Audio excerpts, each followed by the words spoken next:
without energy. When you're talking about Africa being a region that is really heavily dependent on agriculture, and agriculture really forms the backbone of most of our economies, how can we ensure that we're preventing what we call post-harvest losses if we don't have, mechanisms to dry our produce, mechanisms to store, our perishable, food, so that they can be able to reach the market. And therefore, looking at all these facets, how do you support education systems, without, power, energy, to power laptops, to power, all the other equipment that are needed for practicals, especially when it comes to technical, subjects that we teach in schools. And therefore, you realize energy really is something we cannot be able to avoid. It's something really that Eugene mentioned that we really must have in the continent. But again, it's also important to realize that when you talk about energy poverty actually gives birth to all forms of poverty. Without it, of course, like I did mention, there are things that we cannot be able to do in terms of saving ourselves. And of course, we know that access, especially to clean energy, really is a great milestone in terms of achieving SDG number 7. And therefore, entrenched within the SDGs, and we need really to focus on how we can be able to do that. But again, it's also important to note that we are told that the number of people that have access to energy, that don't have access to energy globally, we are told the figure is going down, and that we are starting at 800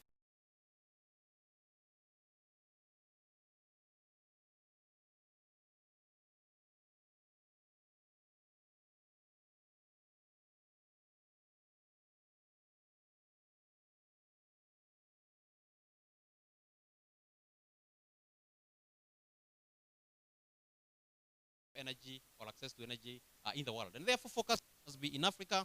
We must really be supported in terms of achieving this. And of course, this is not going to come cheap. We require about 1.5 trillion US dollars from 2018 actually to 2050 in terms of ensuring that we have access, for everybody, in Africa. And that is not a small amount of money. But then you realize that the energy sector or our energy plans really are actually so much also entrenched within our nationally determined contributions. If you look at most of the NDCs in Africa, energy starts prominent. But again, you also see the reality that a lot of our NDCs are conditional, meaning for us also to be able to achieve that target, and for us to access that 1.5 trillion that is needed, we rely so much on resources from outside. And therefore, we continue calling upon our developed country partners to continue supporting Africa, really, in implementing the NDCs. And that's the only way then we can be able to ensure that our people, the 600 million, are able to access, power. But I should also mention that there are a number of things that we need to really focus on. And of course, we need first and foremost to have proper policy frameworks, within our governments, within our countries, that really support, especially that transition to the renewables. Even I think about access, but how do we ensure that we are taking a trajectory that is also green? And we have that opportunity because we are growing, we are starting from zero, and therefore we can chart our path and follow a different particular path. But of course, we require proper policy frameworks, and those policies that are there in existence for now, we probably need to think about how do we ensure that we operationalize, that we fund the implementation of the same. But it's also important to know that we need really to increase public investment in renewable energy. Where is our focus for our government? Where are we investing more? And we have an opportunity to invest more. But you see, the government cannot do it alone. And that's why we are here today, thinking about amplifying the role of private sector. And how do civil society also come on board, to ensure that the investments in energy are actually really profiled. But what is even more important, and perhaps what is good in terms of long term, is how can we develop our homegrown technologies to harness renewable energy. And looking at that, talking about that, I'm looking at Professor Tanka here, seated right in front of me, who, in Cameroon, he's actually teaching in a university where they're actually developing local African solutions to renewable energy. And I think that's the direction we need to go. We need really to focus on ensuring that we develop technologies, appropriate technologies that really resonate with us and that we can be able to use. Otherwise, if we wait for technologies from outside, they'll come in terms, or dictated by, terms are going to be determined by whoever is selling the technologies to us. The price will be determined by the seller, but let us have our homegrown technologies, and therefore investment in research in these technologies is a must. So thank you so much. I welcome you all to this workshop. Thank you. Thank you, Charles. As you must have noticed, the workshop is a partnership of multiple organizations, and we are pleased to welcome our partner from WWF to also speak to us. Thomas Opande, please.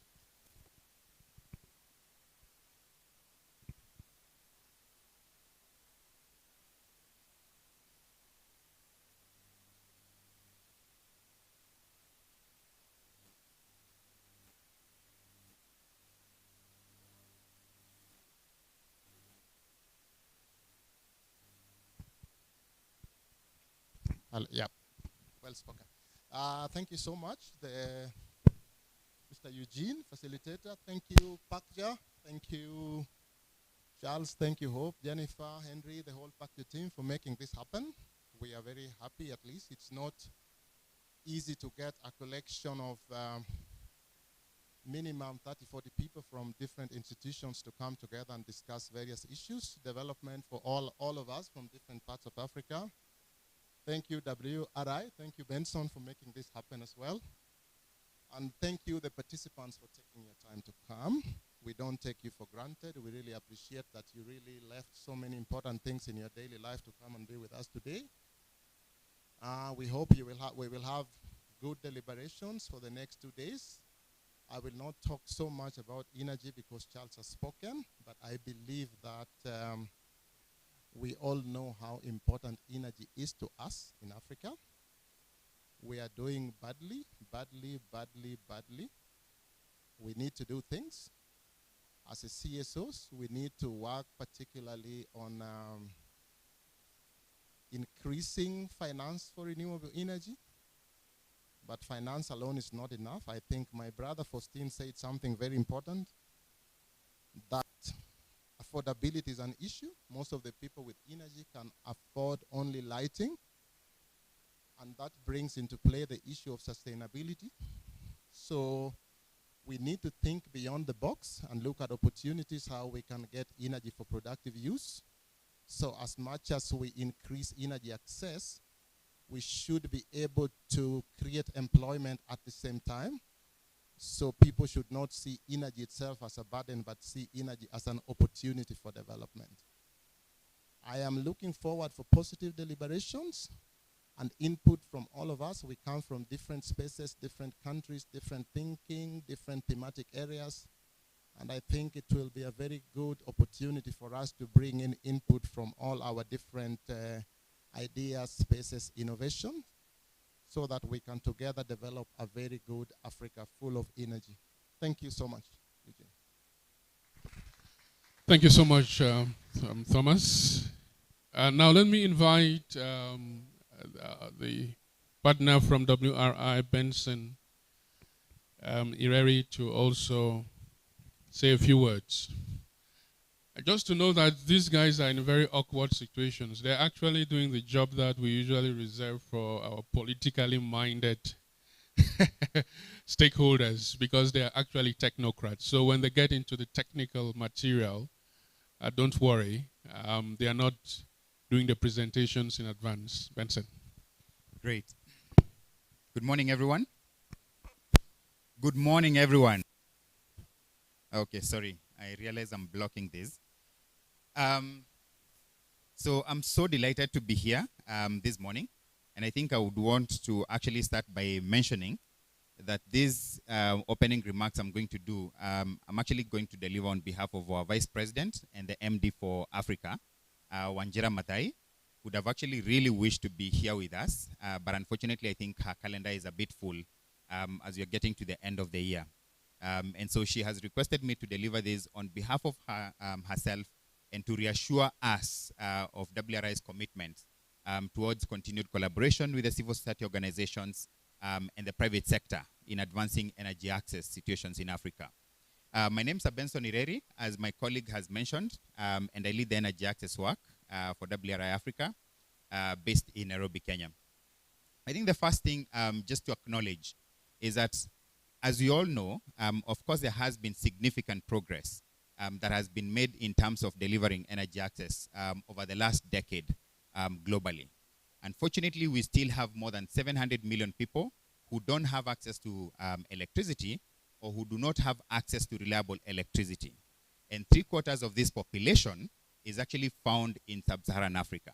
And a majority of them, more than 80%, in the rural parts of the continent. Now, of course, we all know, as Charles, my friend, has alluded to, what does this mean in as far as then economic development, social development is concerned. There is no health infrastructure or health services that can be provided without access to electricity. There is no way we can be able to speak about smallholder farmers in the rural parts continuing to thrive and building their resilience when they are relying so much still on rain-fed agriculture. And we know what that means in the wake of climate change. And I think this conversation happens at the right time when we are coming out of the COP27 to also get a moment to reflect and see what exactly does the implications of climate change have in as far as the communities are concerned. But I think more important is underscoring the significance and the central place of access to affordable and reliable electricity for our communities who are in the rural parts.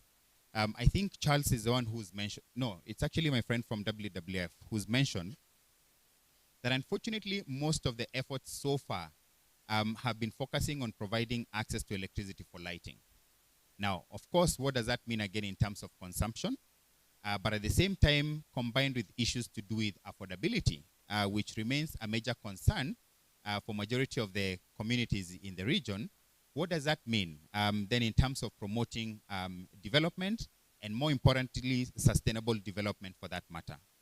And that's the reason why, as WRI, we have collaborated with institutions, and I'm so glad my friend, Dr. Somorin, for example, from the African Development Bank, who's here. Welcome so much, Dr. Somorin, as well as WWF, NORAD, Pan-African Climate Justice Alliance, and the African Coalition for Sustainable Energy and Access, which we founded some years back together with Pakja and also with my brother over there, are focusing on looking at how can civil society organizations and private sector institutions play a major role in terms of advancing and actually scaling the process for advancing energy access in the region.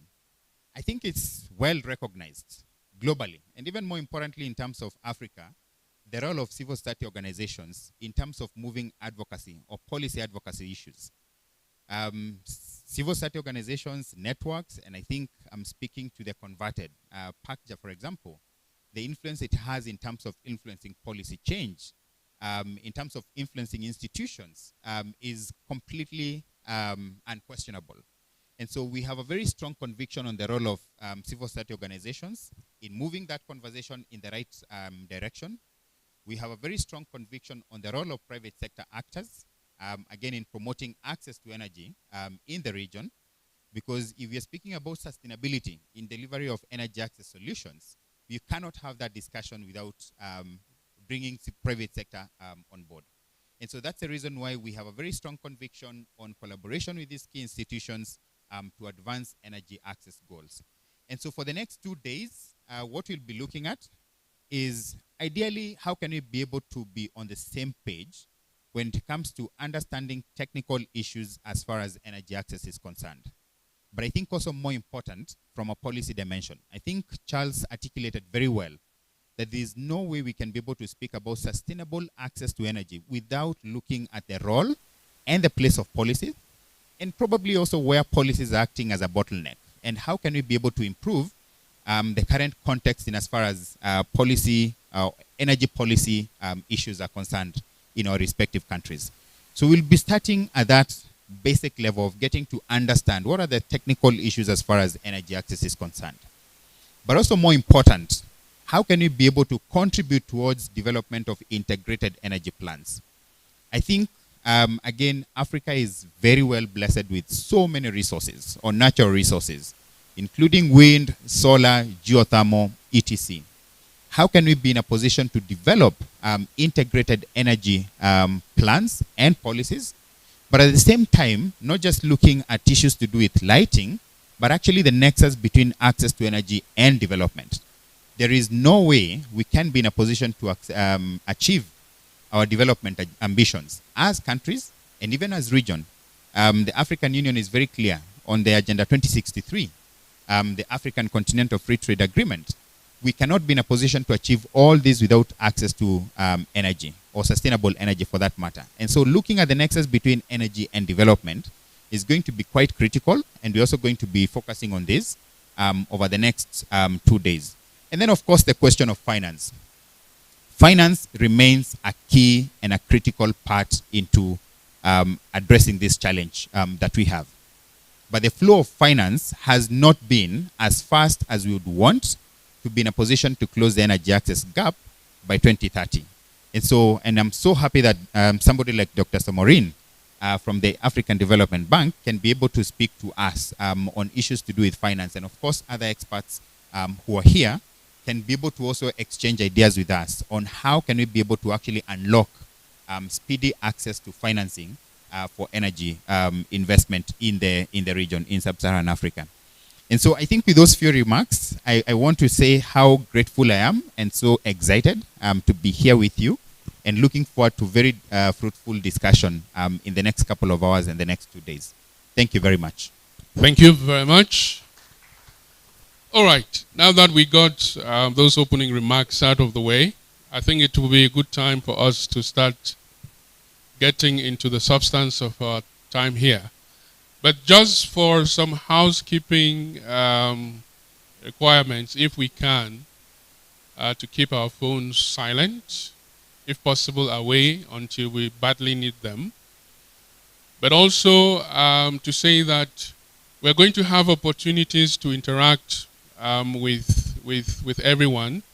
So when that time comes, please, we want to make this conversation a conversation. It's really not a series of lectures. It's going to be a conversation between stakeholders and key actors. And so the speakers here are only facilitating the conversation. So feel part of that conversation and try to introduce yourself, say a little bit about who you are before you speak. That way we get to know each other. Make sense? So let's get into that conversation. Now, from what we're hearing, the first couple of speakers are painting a picture of the landscape already, which we're going to continue painting as we go ahead. There's a problem. We're facing an energy challenge in Africa. The first one is that for so many people, it's almost unavailable. Charles mentioned about 600 million people without access to electricity. For some people, it's available, but it's unaffordable. And we've seen these pictures of children who have to go into the streets to study because they can't have electricity at home, even though there's electricity in the village. They simply cannot afford it. There is also the idea that the energy in some places is available, is affordable, but it's not providing the kinds of services that people need. All right, most of the energy we have at homes are limited to lighting, if we can, and in most cases to cooking. But there are lots of other energy services that are not being met, whether it's drying, whether it's cooling, whether it's processing crops on the farm, and so on and so forth. And the fourth one, I think, is that the energy is not helping communities and households to lead productive lives. They are unable to deploy energy sufficiently to be able to transform themselves and their households, in part because of some of the reasons we have listed. And that's what the energy access picture looks like on the continent, or the lack of energy access picture looks like on the continent. And what I'm hearing again is that the civil society and or renewable energy can help relieve some of these problems. And there are many reasons, and we're going to discover some of the reasons why renewable energy can be well positioned to solve some of these problems and challenges we have raised. But I think the critical thing, and which is why we're here, is that as civil society actors, as business actors, we can help change this situation. Even if we are not acting directly, but we can use our ability to influence to ensure that the policies that Charles mentioned and that the financing that is required to drive this transition occurs. And so our role is going to be very critical at two levels. One, to influence the change, but where possible to also be the agents of that change, especially for our private sector actors who are here with us this morning. With that foundation laid, let's start the conversation with our very first keynote. And I think that keynote is going to put a more solid foundation than the one. I think, let's just say that we now have a map, a plan of our building. Now let's start building the foundation. And I'd like to invite Dr. Olufosun. I'm very bad with some of this name. He's Regional Principal Officer at the Africa Development Bank. And he's going to be our first speaker this morning. And let's consider that this is a keynote that is very general in its approach. And then in the subsequent discussions, we'll go into further detail on some of the issues he may raise this morning. I just got your name wrong. Thank you. Good morning, everyone. So yes, I do have a complicated name, but just you can try to pronounce that. My name is Olufunsho Shomarin. I lead the work on climate change and green growth at the African Development Bank for East Africa region, which covers about 13 countries. And I want to start by especially thanking PACJA, WRI, WWF, and all the partners for inviting the bank. I have to say that this partnership between us is such that it's hard to say no to you when you extend an invitation to us to speak. And good. And I think what most people have said before now is very clear about what the context is. I want to add a few words to those contexts before then I talk about some of the issues that we need to know. And the first thing we need to remind ourselves is that what we're dealing with is really, really huge. And we must not, as much as we know what the problem is, we must understand the scale of the problem. Let me put it in some context to help you understand this. You know, you've heard the numbers about, you know, out of about 850 million people who don't have access to electricity globally, 600 million of them are in Africa. Actually, when you put that into context, 40% of Africans do not have access to electricity. Now, if you bring that to sub-Saharan Africa, it's even worse. Now, and maybe you're very familiar with that, but look, and I was trying to compare some numbers.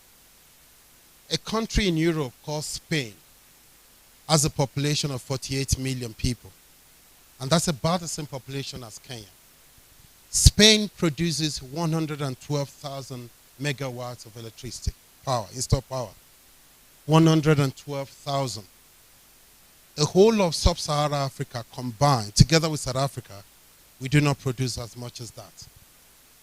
I don't even want to compare Spain and Kenya. I just want to compare Spain. Now, in Europe, we're not even talking about Germany. We're not talking about the UK. We're not talking about France. We're talking about Spain.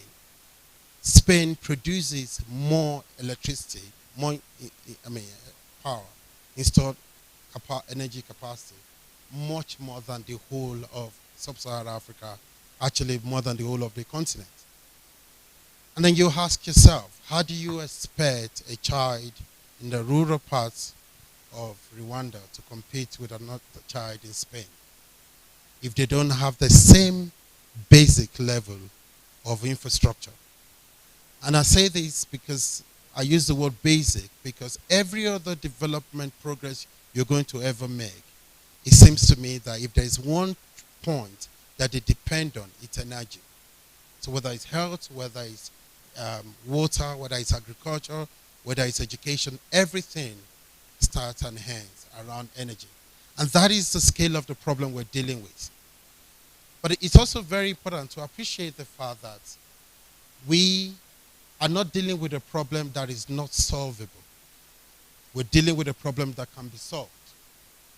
A problem that we don't even need to do things that we've never done before, like rocket science. Absolutely not.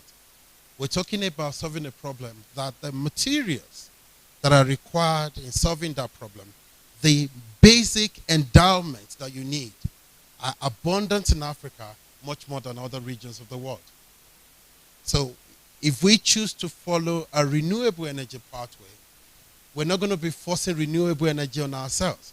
We're not trying to make it happen where the circumstances are not there for it to happen. In fact, we're trying to make it happen where every endowment, every resource that we need to make it happen, they are in abundance. And that is a paradox, because we're not trying to do hydro when we don't have drinking water. No. We're not trying to do solar when we have 14 hours of darkness. No. We have all of these endowments, but it's not enough to have potential. It's very important that we must translate potential into results. And I think it's very important to understand that the endowments are there, the possibility of the demand pushing us in the direction to solve the problem, it's also there. But also the solutions are also possible. So then the question is, why are we not experiencing the solutions on the ground? And I think what we're going to be talking about over the next 2 days are the practical approaches to making that happen. It's very important, not just scientific thing, and I'm hoping we're not going to be having read 40-page document, no. Just bring that energy solutions closer to an individual that we can all relate with it. We can all understand it, and more importantly, if we cannot do it as an individual, we can do it as an organization, we can do it as a collective. And I think it's very important to appreciate the fact that also the solutions are not far-fetched, they are not rocket science. And the second point I want to mention again is to see how leadership plays a critical role in making this happen. And I'm happy that we are currently here in Rwanda, because a few years ago, and I think just before COVID, together with a number of partners, the African Development Bank, we started working with the government of Rwanda to have a new instrument called Result for Performance, financial instrument for energy investment in Rwanda. And it will interest you to know that with an investment of about $800 million, together with the World Bank and I think the Germans as well, were led and arranged by African Development Bank, you are able to you're able to push energy access across the country to almost 80% by the time the investment is done. So basically, with one program, you're able to push that. I'm not sure I have the perfect numbers, but it's from about 52% to almost 80% by 2025. And obviously, when we push that further to by 2030, the goal is there. And how is this program? It's basically an option where the government says, I want to invest my resources, but also I need additional support with extremely concessional loans and matched with grant resources as well, along with technical assistance as well. So for every project, for every progress that you make, you get a certain resources, and then you push the boundary forward again, and that. So it came down to one thing: can you get it done? Because if you are able to get it done, you'll be compensated, and the finances will flow. And it's a particular unique instrument because it is called performance result-based financing. And some other people call it different names, performance financing, performance-based mechanism, and all of these things have been possible. We've used it in forestry before, we've used it in other, but basically it shows that, look, if you are able to put the policy framework together with the operational mechanisms and the stakeholder engagement together to be able to make steps, finance will flow. And that may not be very conventional to the old notion of financing, because we always think when the money comes, we start thinking of what to do. Unfortunately, there's an opportunity for us to be able to be clear about what we want to do, show the leadership, show the framework, and with that, the finance will follow. And that is one thing that has worked in Rwanda. But I also want to say that together with other partners, the African Development Bank at the forefront of investments on the ground, and particularly to harness our renewable energy. In 2016, the total energy investment at the bank, 59% of it was renewable. 3 years later, 2019, it had become 95%. And since 2019 up to date, it's been minimum of 90%. And on average, the bank finances anything up to $2 billion every year of energy investment across the continent. And 90 to 95, and in some years, 100% of them has been investment in renewable energy. And that is not, and that was not just because we wanted to do renewable. It was easy because those endowments that I mentioned, whether it's solar, whether it's wind, whether it's hydro, whether it's geothermal, they're there.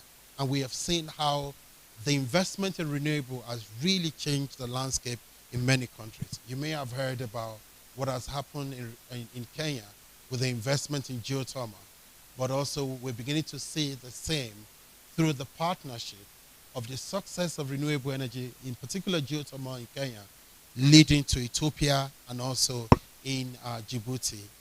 And this is a kind of partnership that is possible. Today, as we speak, the bank is leading on a $20 billion program we call Desert to Power in the Saharan region. So basically, we're talking about connecting more than 20 million people who do not have access to electricity in the Saharan region of about 11 countries, connecting schools and government institutions, and by investing in up to over 10,000 megawatts of power within there, because the sun is there. Look, I want to end by saying something, and I think I'm hoping that we'll get to the numbers, we'll get to be able to present some things. 150 years after Thomas Edison discovered electricity, Africa is still in dark. 150 years after. And you may ask yourself, well, what is it about that? Today, the productivity per hectare in Africa is equivalent to what the US had in 1922.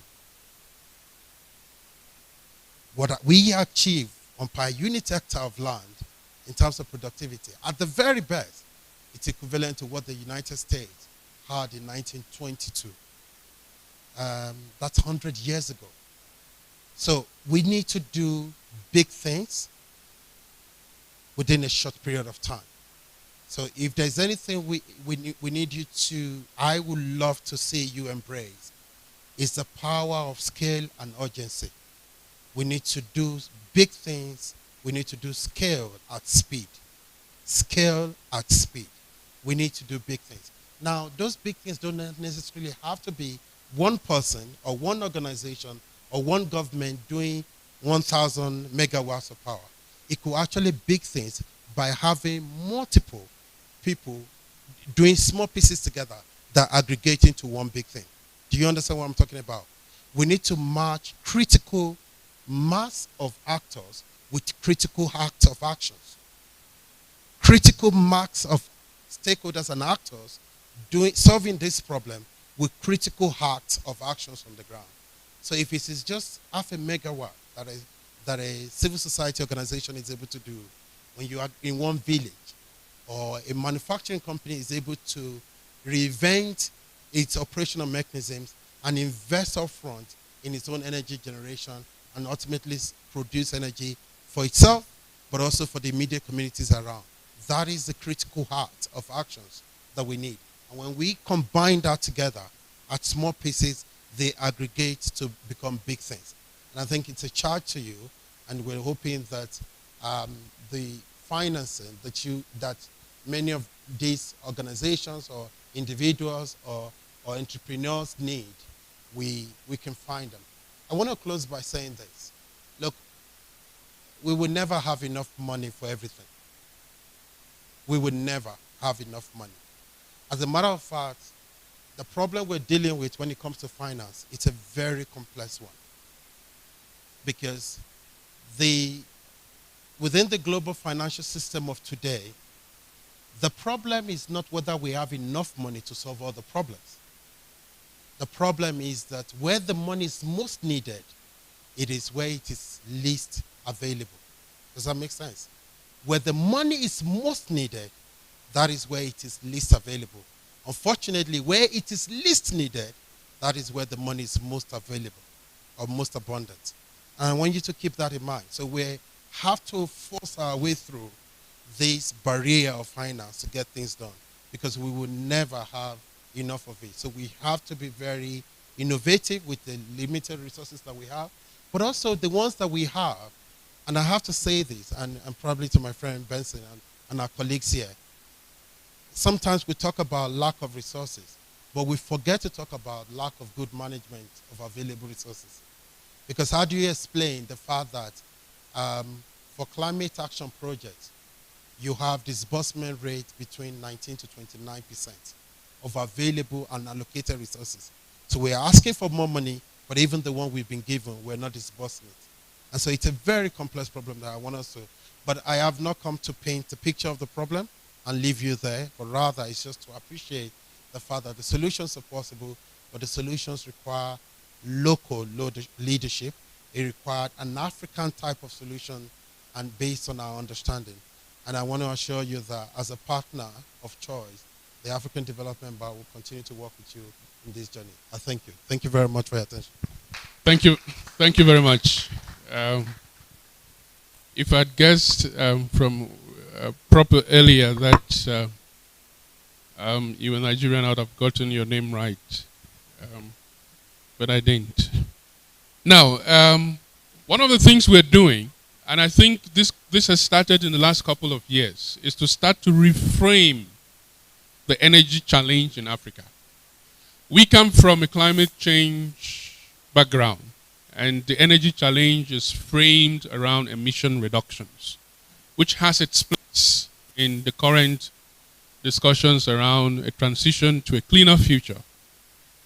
But then we realize that it's a problem as far as Africa is concerned of access, because of all of the things that have been said here this morning. And I'm glad that we're getting some consensus around that framing. Because it's very important that unless the problem is properly framed, the solutions are going to be false. If you don't get the problem right, you're going to apply a false solution. Or you can actually have the wrong problem and apply a good solution to the wrong problem. And that won't lead to any progress in society. That's why we are paying a little more attention to framing the problem. And so our next, the first presentation, I think this will be the first one that we actually have a PowerPoint, is going to try to put this issue of energy access at a higher resolution. We want to look at it at a higher resolution. We were recently in Sharm el-Sheikh, and thanks to Fathia and our team, we stayed at this beautiful hotel on the banks of the Red Sea. And it was quite a beautiful body of water. And we would go down to the sands and walk by the beach. The thing is that until we took a deep dive, a few of us had the courage to actually dive and go under the water. And what we saw, the details we saw, the beauty we saw, was so breathtaking. Sometimes we are only scratching the surface of issues. And what the next presentation is trying to do is going to take us on a deep dive on this energy access thing, so that we see at a higher resolution what's going on. And I think that's going to help us to shape the conversation as we go forward. As I've mentioned, the conversation around emission reductions is important and critical. But I don't think it's as urgent as the problem of energy access in Africa. Nah, I said I don't think so. It's an opinion that I take responsibility for. So let me invite Benson back to take us on this deep dive to look at energy access at a higher resolution on the continent.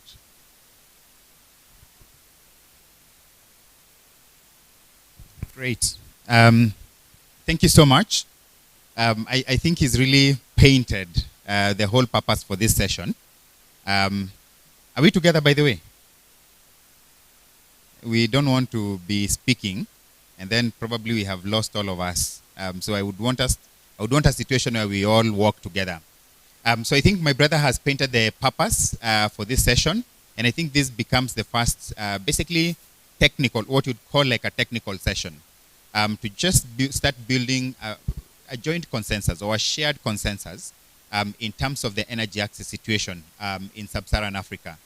I think Dr. Somorin has done a fantastic job in also starting to paint that picture and sharing a lot of information in terms of the urgency and the scale of the issue at hand, and why we actually need to then have urgent actions in terms of addressing energy access poverty in the region. Now, even before I get into the technical details on the numbers of energy access, I felt it's very important for us to even look at the population growth in the region, because it's, on the one hand, you can be able to see a significant growth in the population for the region, and then on the other side, again, you can be able to see how does that mean in as far as then energy access poverty is concerned. So you can see on the first bullet there saying that Africa has the world's fastest growing population. Globally, Africa is where actually the home to the fastest growing population. 1 in every 2 people who are added into the population globally, they actually come from they come from Africa. And 8 of the 15 countries with the largest population, 8 of the 15 countries with the largest population, again, they are found in Africa. Now, and I think this, again, in a way mirrors what Dr. Somorin was speaking, comparing, for example, the population for Spain versus, for example, the population for Kenya, or even combination for population for Kenya and a couple of countries in sub-Saharan Africa, compared to the installed capacity for electricity. So I guess you can be able to see where I'm driving this and how that links with Dr. Somorin's point. But I guess what that basically means is, if then we are having countries with the highest population amongst the top 15 coming from Africa, and then on the other side, you're talking about these countries not having access to electricity or sufficient access to electricity for this population, what does that mean?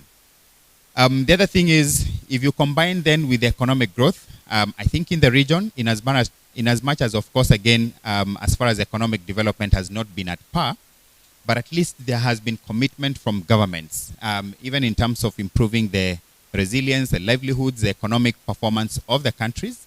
That definitely tells you how the demand for electricity is going to increase significantly. But unfortunately, again, we end that by saying it's very unfortunate that still many people are going to remain energy poor in the region. Now, where again that becomes a bit worrisome is we are getting to 2030, which is a target year for the realization of the SDGs. Do we think that we'll be in a position to actually close the energy access gap? Especially when you're looking at this in comparison with the populations. Again, the growth in population, I think, which is not at par with, again, the investment in energy access. This, for me, again, was quite important. That, again, you can be able to see in terms of growth of mega cities by 2030. Currently, we have 3. But by the time we get to 2030, we'll have at least 2 more added. And so we'll have 5 mega cities, again, in sub-Saharan Africa. Now, I think this also links with the growth in terms of energy, demand for energy, especially in the urban centers. And more importantly, again, for those countries. Now, you can be able to see the question of Cairo, but then look at Lagos, again, with the issues about unreliability of electricity, for example, in Nigeria as a whole. Dr. Somorin can be able to speak to this. But again, questions like Kinshasa. Okay, perfect. Thank you very much. Is it not working? Oops. The one for pointing doesn't seem to be working. Is it the battery? It doesn't. No, I think it's a battery. Yeah, that's fine. Thanks. But yes, so I think you can be able to see Lagos, Kinshasa, Luanda, Dar es Salaam. By the time we get to 2030, the populations of these cities will have significantly increased. Now, again, this paints a picture in the question of, for example, reliability and access to electricity for these urban centers, and how, again, this growth is also going to drive demand for electricity. in those countries and also more importantly in those cities. But I think also more important, because again, this is actually where we have most of the industries. So you're speaking about growth of population in these cities, coupled with the growth of industries, for example, and how that means in terms of the demand or growth for demand for electricity. Now again, I picked a few drivers of demand for energy. And I think looking at, so what this slide is basically trying to demonstrate, what are going to be the drivers of energy demand over the next couple of years until we get to 2030.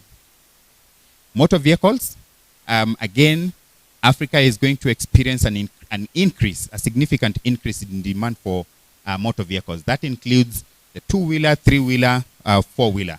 But I think, again, that brings the opportunity, for instance, for e-mobility. I think significantly everybody has been focusing on opportunities for e-mobility. But again, how does that then phrase in terms of demand for electricity to power those opportunities? Air conditioners, refrigerators, washing machines, and fans. And this is actually according to the recent report by IEA, the International Energy Agency's report. Dr. Saharan and a few other speakers spoke about the opportunity for value addition and the productive use. I think we cannot continue focusing on just energy for household lighting. I think it's a high time we also start looking at energy for productive use. What does that mean? More importantly, in terms of powering agricultural productivity, but at the same time also in terms of value addition. Now, with the increased focus on that space, again, you can be able to imagine how this is going to drive demand for electricity, hopefully, in those sectors. And then, of course, for industrial products, including cement, petrochemicals, as well as chemicals, which are again going to be significantly driving the demand for energy. Now, in terms of summary, then how does this all mean in as far as the current energy poverty in the region is concerned? So one, first and foremost, we all have a commitment to actually achieve the SDG 7, all the SDG goals. But unfortunately, we are not very sure about the realization of SDG 7, which is looking at delivering access to affordable and reliable energy for all by the year 2030. And in fact, as you can see from my slide, by 2019, Africa was actually off track in as far as realization of SDG 7 goal. Now in 2021, unfortunately, we had 43%. I think it's Dr. Saharan who was painting that picture in terms of the statistics of the current population without energy access. 43% of Africa's population, which comes to around 600 million people, without access to electricity. That's almost like half of the African population without access to electricity. Now again, I would want us to looking at this lack of electricity with what does that mean in terms of social and economic growth for the region. Unfortunately, when COVID again hit, this had significant impacts on delivery of energy access. Both in terms of one, I think governments refocusing on the investment priorities to meet the crisis brought about by the pandemic. But I think also in terms of companies, for example, the logistics for supply of for energy access technology. Again, we all know how China, for example, was closed down for a couple of months, and certainly that's where most of the technology comes from. But also more important is the companies that deliver or distribute energy technologies. Again, were they prioritized by most of the financiers? Because everybody now was looking at the implications of COVID and how can we be able to support countries to actually recover from COVID. So ideally, you can be able to see the whole impact of COVID into the ecosystem, not mentioning again, what did that mean in terms of the purchasing power of the end users and what that meant in terms of them being in a position to actually pay for the energy that was supplied. So as you can see, I think, and as I finish up with this slide, more importantly on this, the number of people without access to electricity actually increased by 4% between 2019 and 2021, purely as a result of COVID-19. Now, I think for me, it was very important to also focus on the implications of COVID and the energy access ambitions, and hence, going into what Dr. Saharan was mentioning about, that resources where they actually needed the most, unfortunately, that's not where you'll find them. And so how can we be in a position to increase the amount of investment in the region to deliver access to electricity that is needed? Just looking at just a few statistics, 34% of health facilities in Africa, they lack access to electricity compared to, for example, in India, for that matter. Again, 4% of cultivated land in Africa, which is irrigated. Again, how does that compare, for instance, with 37% for Asia? So we're talking about only 4% in Africa. Now, I think for me, this kind of statistics also paint a challenge, but also an opportunity. And also more important, especially for the private sector actors. But not just for private sector. For private sector, of course, from an investment opportunity, from a business opportunity. But I think also for us as civil society organizations who have been working with the smallholder farmers in the community, for example, how and what role can we be able to play in terms of increasing that percentage from 4% to a higher percentage? And how can we be able to influence government for that matter? 30 to 40% of food produced is actually lost. And again, what does that mean in terms of the opportunity for value addition or increasing shelf life? But again, is that possible to be achieved without access to reliable electricity? I don't want to dwell so much on this, but I think ideally what this slide tries to show is a slowdown in terms of investment in the electricity access, especially when you look at it from, for example, from a solar PV installation. We're saying globally there has been a significant growth. But I think for Africa, that investment again fell sharply last year and in 2021. Again, partly you can be able to see and link this again with what I was mentioning about the impact of COVID on that. But again, the uncertainties in terms of economic growth. Not many investors want to invest in a country where, for example, they're not 100% sure of the country's ability to actually invest back in terms of repaying the cost of investment. But also more important, and this is a conversation that none of us has been speaking boldly about, which also links with what Dr. Somorin was speaking about, issues to do with management, is that a majority of our utilities in Africa, their financial health is not good at all. What that means in terms of them being in a position to attract the confidence of investors, to be able to put resources into those institutions, and the role of utilities also in terms of basically delivering access to electricity. I think in as much as we all speak about the role of decentralized energy systems, which is very important, especially for the rural communities, utilities have a major role as well to play in as far as energy access is concerned. There has been significant investment over the last couple of years, for example, even in Kenya alone, in terms of doing the last mile connectivity. But then, can we be in a position to achieve that without actually building the health system of the utilities? And how can we be able to actually do that? By also focusing on, for example, the governance issues around those utilities. I don't want to focus a lot of efforts on this, but I felt it will be unfortunate for us to be able to speak about energy access without speaking about clean cooking. Now, I know when people speak about access to energy, everybody thinks about electricity, which is very important. But I think also looking at lack of access to clean cooking technologies and fuels for our population, what does that mean from a health perspective of our population? But I think also from an environmental point of view. There is an environmental group. I think a majority of us are coming from climate and environment. But I think we can be able to tell the nexus between access to energy for cooking and how does that mean, again, from a clean cooking perspective and deforestation. But I think what is alarming from a numbers perspective is that you can see close to 1 billion people across sub-Saharan Africa don't have access to clean cooking technologies and fuels. I don't want to get into what that means again in terms of the implications. But I think you can be able to tell it's a dire issue that definitely needs to be addressed. But again, linking with the implications of COVID. So again, there has been significant efforts and achievements made in promoting access to clean cooking. But again, when COVID came, again, as I had mentioned, even in the context of electricity, even for clean cooking, again, the impacts were the same.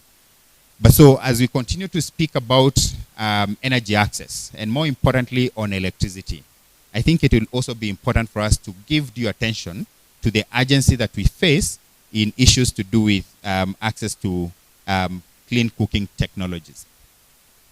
Now this one, even if you don't hear the rest of the other slides, I think this for me becomes very important. How can we be in a position to summarize what are the key challenges that Africa faces, and especially from an energy access perspective? Now, one, I think, is low consumption of electricity. Of course, there has been significant push to generate and to deliver electricity.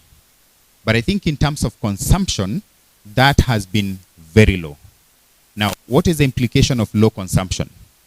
I think first and foremost, from an investor point of view, if investors don't see the confidence in terms of communities being in a position to consume the energy that they actually generate, then what that means is that they'll shy away from investing in those countries, because anyone wants to put money where they can be able to actually see the ability of the end users to consume and hence be in a position to actually spend in terms of repayment for electricity.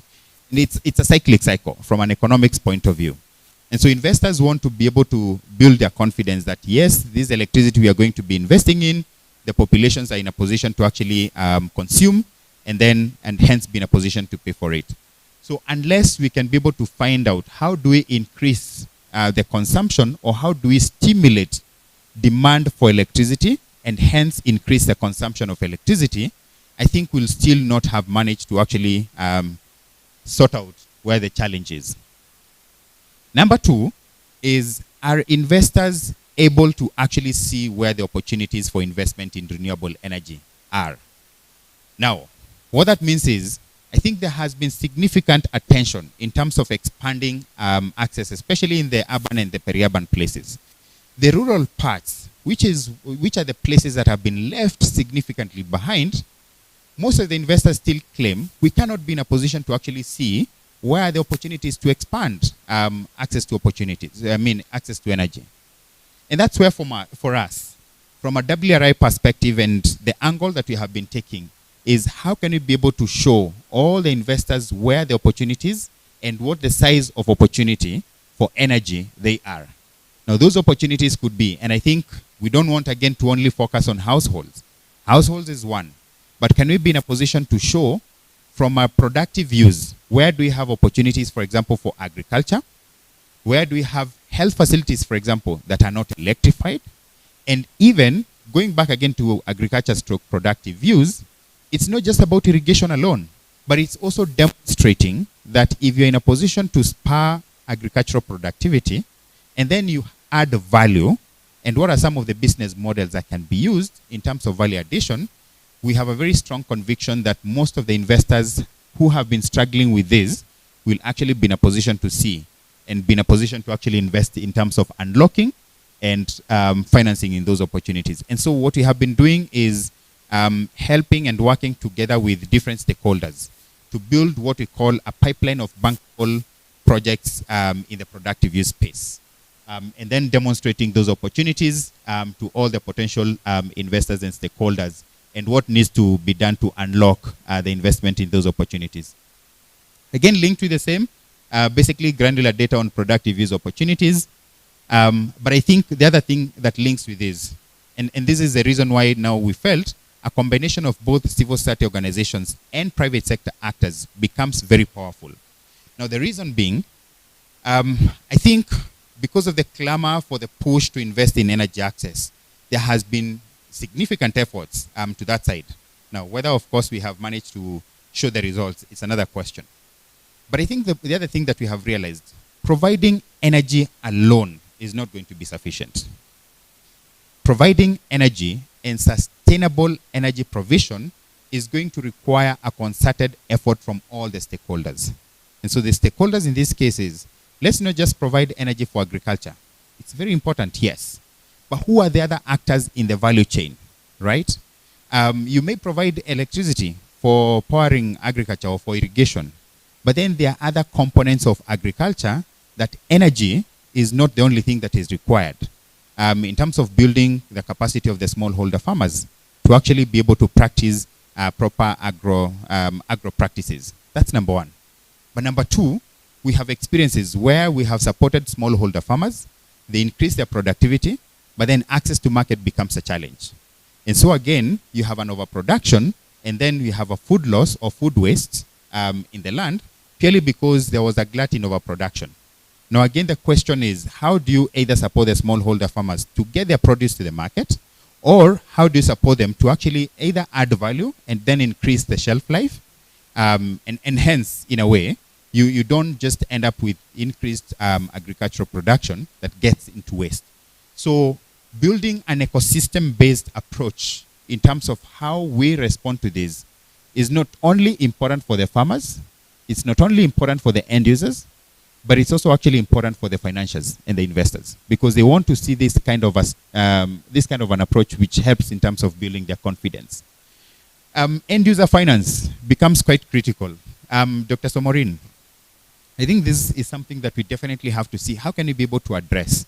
And I'm hoping we can be able to focus on this during the panel discussion, because there has been significant focus, especially on the distributor or the supply side, so to speak. But then the end user, have we been able to actually come up with products or financial products that can be able to promote access to finance for the end users so that they can be able to actually access the technologies? And in this case, I think when we speak about, for example, pay-as-you-go model, which has been touted to be very successful, has been so much on the lighting or the household lighting. Now, the other question is, can we flip that model to also the productive use side, so that we can be able to also increase access to financing for the end users on the productive use? But then finally, last but not least, is a whole question about viable business models. I think there has been some islands of success in terms of what you'd call business models and financing models that have been successful. Are they scalable? Do we know about them? Can we be able to actually speak about them, and what has contributed into their success is something else I think that needs to be brought up, so that again the different other stakeholders in the space can be able to get to learn from some of those very successful models. It would be unfair for me to finish the challenges without speaking about the question about affordability. I think affordability for energy access has been one of the biggest challenges. And I don't want to get so much into this, but I think for us to be in a position to address and speed up access to electricity, affordability has to be addressed. Now, this is where it gets a bit interesting. And I would, at some point, I would love to hear the thoughts from the private sector actors. So on the one hand, private sector, they say they would want a cost-reflective tariff, and which is very important. If you actually want to attract private sector into the space, they actually want to see, do we have tariff that is cost reflective? What does that mean? That can I be able to give a tariff? Can I be allowed to actually come up with a tariff that reflects my cost of investment into the energy technology? Now, that's on the one hand. But then on the other hand, if you go back to my earlier argument, that energy consumption has been very low, and also purely because of the high cost of electricity. So on the one hand, you're speaking about cost reflective, which is slightly going to be a bit higher. And on the other hand, you're speaking about high cost of electricity now, which has to be blamed for the low consumption of electricity. How do we marry these two? And what kind of interventions can we be able to bring on board that reduces the cost of electricity for the end user, but at the same time is good enough to attract the attention of the private sector actors, so that it becomes a win-win? Otherwise, I think these approaches we have been looking at, either on one hand, just reduce the cost of electricity, but then the intervention is successful, but not sustainable and not scalable. On the other hand, you go for a cost reflective. Yes, it's good enough, reflects the cost of production, but then end users cannot be in a position to afford it because it's quite expensive. So how to marry these two and meet somewhere in the middle that becomes a win-win one becomes quite important as we continue with this conversation. And I think that email also came from somebody from Tanzania private sector, renewable energy group. There's somebody who raised that question about cost reflective tariff. And I was like, I hope we can be able to get a chance to be in a position to address the dicey discussion between cost-reflective tariff versus, again, lowering the cost of electricity for the end user. Implications for climate commitments. I felt, of course, again, it would be such a lost opportunity if, again, we don't reflect from the team that is seated here, what does this mean from a climate perspective? I think we have significant countries, 53 of them from Africa, who have submitted their nationally determined contributions. I think quite important. Now, 12, when I was analyzing those NDCs, 12 of them have either reached or they have actually pledged to reach a net zero emission targets. Now, most important, and I think which is linked to this discussion, is the conditional aspect or the conditional requirements of the NDCs. It doesn't point.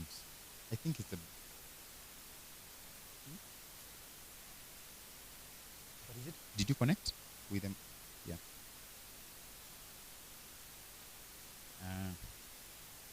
Oh, it can flip to the next. Okay, fine. Thank you. Sorry about that. So I think what was quite important in linking this conversation with the finance discussion is that most of these NDCs, if not all, they're actually what we call conditional NDCs. And conditional meaning that African countries, yes, we have committed ourselves to the nationally determined contribution, but then we actually require financing to be in a position to meet our commitments in the NDCs. Now, most of those NDCs, the conditions or the financing requirements also gets into the energy perspective. And I think this is something that we can be able to build on, especially as civil society organizations, to demand for this financing flow to actually, under the NDCs, to flow into the countries that, that require them, also as a prerequisite for actually meeting the NDCs. And I felt it's very important, I think, for us to be able to reflect on how can we be able to capitalize on the NDCs from an advocacy point of view to demand for flow of financing to the energy access space. I think I was looking at crunching those numbers, about or around $200 billion is what has actually been requested for by African countries under the nationally determined contribution commitments. I guess I don't want to focus so much on this, but ideally this is purely just helping us to look at the finance requested for implementation of NDCs on the one hand. I guess that's number one. But also number two, climate finance flows to developing economies. Now, this, of course, helps us to see two completely different pictures. So on the one hand, how much do we require on that side? But then on the other side, you can be able to see the amount of financing that has actually been flowing to developing economies, including Africa, is extremely very low compared to the rest of the other nations. Of course, these slides, we are going to be sharing them with you so that you can also be able to crunch and analyze the numbers on your own. So for WRI, this is actually, I think, the last slide. I felt it's important for me just to say then, what are we doing in the whole of this ecosystem and the challenges that you have seen? So there are three key things that the energy access team at WRI is doing, and this is probably where we can also be in a position to collaborate into the long term. So one of them is, how do we stimulate demand for clean energy? That is the first thing that we ask ourselves. Because again, as you can remember from my previous slide, we are saying demand and consumption of electricity still remains very low, and it's one of the biggest concerns that we have in as far as then achieving energy access ambitions is concerned. So we are pretty convinced that stimulating demand for energy consumption is at the center of the solutions for this, of course, in addition to the others. And so what we have been doing, again, as I mentioned, we have been mapping out productive use opportunities and then building that data on a geospatial tool that we have been building, which our next presenter is going to be sharing more about that. It's a geospatial tool called Energy Access Explorer, which provides all the data that anyone would want to see for specific countries on energy demand on one hand and supply on the other hand is concerned. So we have been mapping out those opportunities, more importantly on agriculture and livelihood, and then building that data on the Energy Access Explorer or that tool. The hope, of course, is that financiers or renewable energy companies can be able to see those opportunities and be in a position to invest in them. And then we have also been taking energy demand assessment. Now, what does that mean? We realize that most of the development organizations, for example, working in the agriculture space, for them, they have, yes, they appreciate the role of energy and agriculture, for instance, or energy and health. But then in terms of the technical understanding on how can we be able to assess the demand, say, for example, for irrigation or even for value addition, that technical expertise has been missing. And so part of the frustration that also financials have been meeting is you end up financing a technology that is oversized or undersized. And the frustration is actually on both sides, for the developers or even for these development organizations.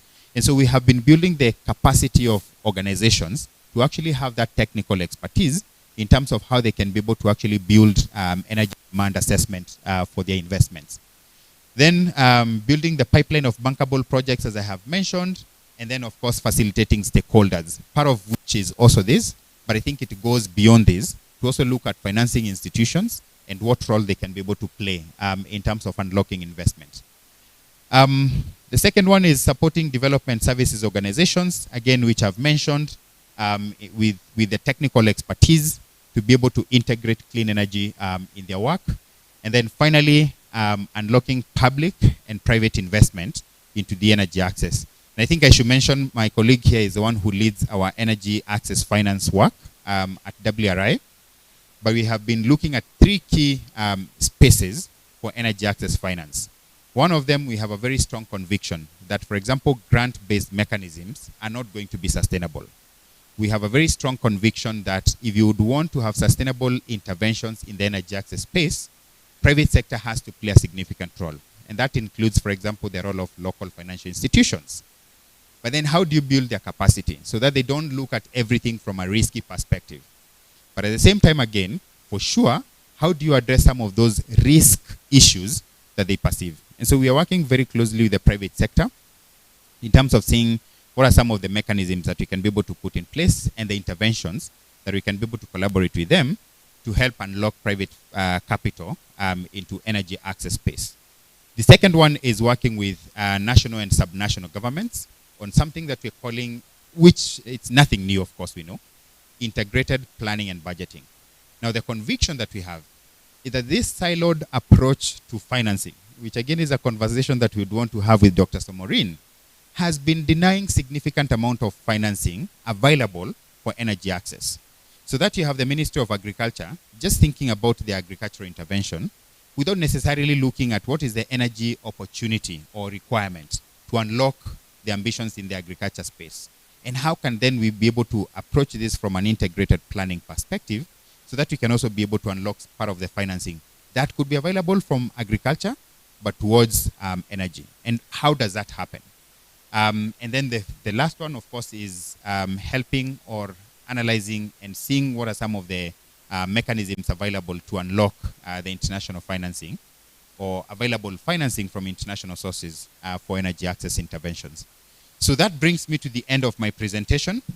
And I hope that we can be, I would be definitely happy to respond to any questions that would be available. Over to you. Yes, so let's take a few minutes, maybe 10 minutes because we are running late. And so we can break, but let's take a few questions and then we can break for coffee and we can continue. Any questions, remarks, comments, protests?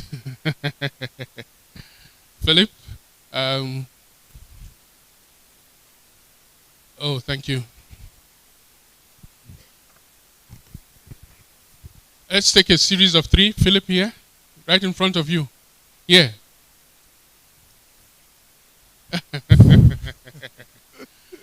He has the microphone, so he's making the decisions. Thank you very much, Mr. Moderator, for giving me the floor. My name is Julius Kewi Tanka, Professor of Renewable Energies at the University of Chang in Cameroon, head of the Renewable Energy Laboratory. I was trying not to take the microphone but he forced it onto me because when these issues are raised, I become very passionate. I try not to talk, but something in me always wants me to talk. So my question will be to the last two speakers and then also to Dr. Saharan, who is in the bank. What are you thinking about biofuels? Because from our research at the renewable energy, I've injected 25% of biofuel into the transport and agriculture. If in Africa, even if we can invest or inject only 5%, almost all African youths will have employment. Just a small explanation of what biofuels are. If you go out there into the wild, you will see a lot of oil crops. When you crush those crops and get oil from it, that oil can replace diesel in your engine. We can also convert it into biodiesel, which is a more technically friendly fuel for the engine. And we think that if these crops are cultivated all over Africa, they are going to fight against climate change because some of them are trees. Secondly, all the youths, because you have people working in fertilizer, working in chain supply value chains and so on. And this will help us a lot in our energy. So my question is, I wonder if, are you thinking about biofuels for the development of energy in Africa? Solar, the technology is still very foreign. Solar has its own limitation, lack of supply at night and so on. But biofuels, we have seen workable examples in Burkina, in Mali, in India, where a whole village, small village, is powered by fuel from jatropha or castor oil. Thank you. Thank you very much. Let's go back to How many Philip. questions do we take? Philip, right in front of you. How many of them? Let's go to Philip. We'll take Philip. We'll take two more. There is 1, 2, 3. I think mine will be quite simple, around 3 areas. Of course, I know Prof has touched jatropha, which was not part of the presentation, but I still have some other reservations around jatropha, which we'll pick with him bilaterally. But let me start with what Benson shared. I think Benson glossed over the word energy access, I don't know how many times, and I felt like there was a richer conversation right there in terms of then what constitutes energy access, which I expected you to sort of unpackage in terms of the quantity, the quality, the reliability, elements to do with affordability, which are quite critical. And I felt like that would be an important area for beginning to premise this conversation from a political perspective. Unless we are able to unpackage it at that level, then we are likely to lose it. Then you went quickly to speak about viable business ideas or models. And I'm trying to rationalize that with the whole discourse around energy access as a right, energy as a right. How do you rationalize the two? Because you seem to have really gone to the business model without necessarily looking at the rational elements around energy as a right. And then very finally is then the governance elements, which I did expect you to do a bit of more justice, but I think you also glossed over it. Beginning to look at then how do we move governance closer to the people who need the energy. We know how our energy sector within this continent is actually governed. We know countries that are still paying for energies that is yet to be evacuated from the main grids, and they are paying quite colossal amount of money. And that again speaks to the governance elements. So how are we going to really strengthen the governance elements, bringing the control elements closer to people, but beginning to look at the energy playing much more strategic role in higher levels of value chain, as opposed to the energy itself being the actual value chain. Thanks. Thank you very much. Did you want to ask a question? I thought, no. All right. Who else? 2 ladies, and then we can get some responses and take a couple more if we still have time. Thank you so much. My name is Nicole Bahati, and I have a question. You're speaking in a microphone, and you may need a microphone for your microphone. Thank you so much. My name is Nicole Bahati, and I have a question. And actually, it's 2 questions, and that's why I tried to write it down in order to not take so much time talking. So one question, I just recall during the COP27, each country were there, they were talking about the energy transition and how they should bring the green technology in order to address the climate change. And here as well, we are talking about the renewable energy and energy access. And what I understand is that renewable energy is still, in terms of financial and also investors, which are still lacking. And all of that is really hindering people who really want to bring their project on board in order to start. And I want to ask, how are we going to bridge that gap in order to make sure we are creating the renewable and sustainable energy access to the rural household, especially in sub-Saharan countries? And from there, then, people from rural village will be able to access it, and also itself to be affordable. And also another question that I have, I've been to innovation challenge for Challenge 2022 for Africa, where me and my team, we have a time to work on the project of clean cooking system, which is a stove that has a biobriquettes, and also has this part of converting the heat energy into electricity, and as well as the biobriquettes to be able to repel mosquitoes. But one of the problems that we are facing is still the investors. They seem to be interested and to contribute into your project, but also, like during the time that you really want to test your prototype, but the investors, they don't seem to come to show themselves. And at the end, like, it shows that at the beginning they have been involved from the start, but they seem to start to stay away when you want to test your prototype.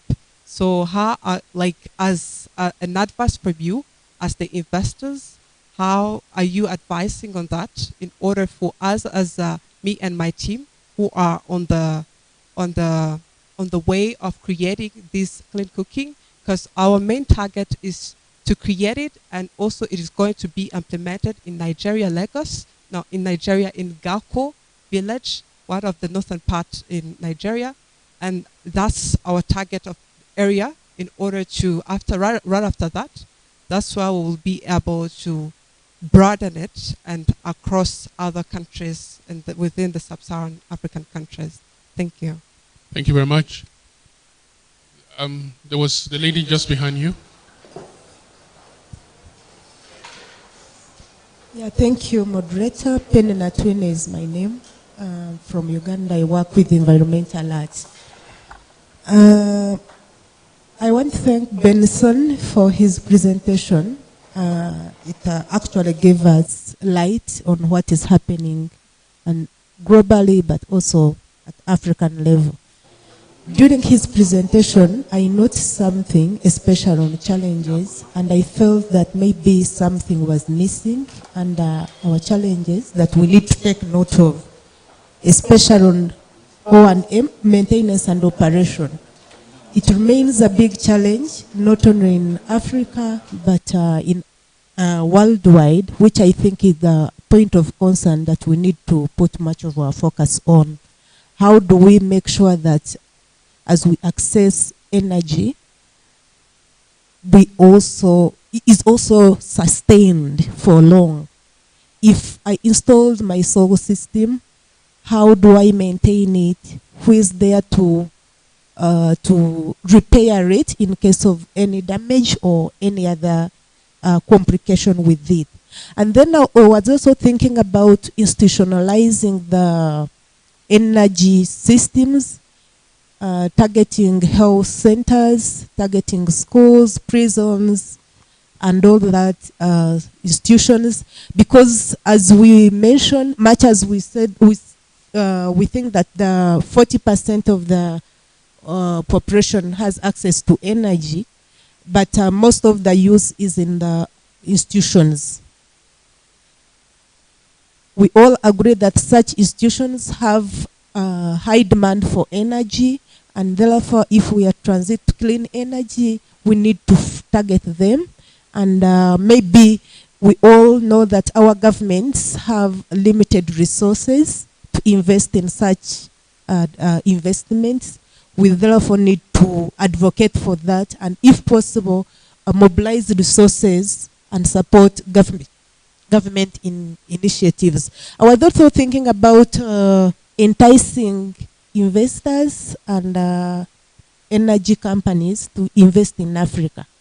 I was interacting with some of the energy companies 2 weeks back, trying to interest them invest in Uganda, but they were like, yeah, I would love to invest in Africa, but you know, your demand is very little. We are not sure of whether we can, you know. So how do we entice them? What do we need to do? What should we do as civil societies to make sure that all those companies and private sector brought to play and invest in our countries as we transit to renewable energy? Thank you very much. Thank you very much. Let me allow our speakers to respond to these series of questions. We can take one more. Let me start with from here. Yes, was one for you. That's and many for Vincent. And good. All right. Thank you. Thank you, Prof. I think there was a question on bioenergy. Could you project something on the screen? Is there any chance?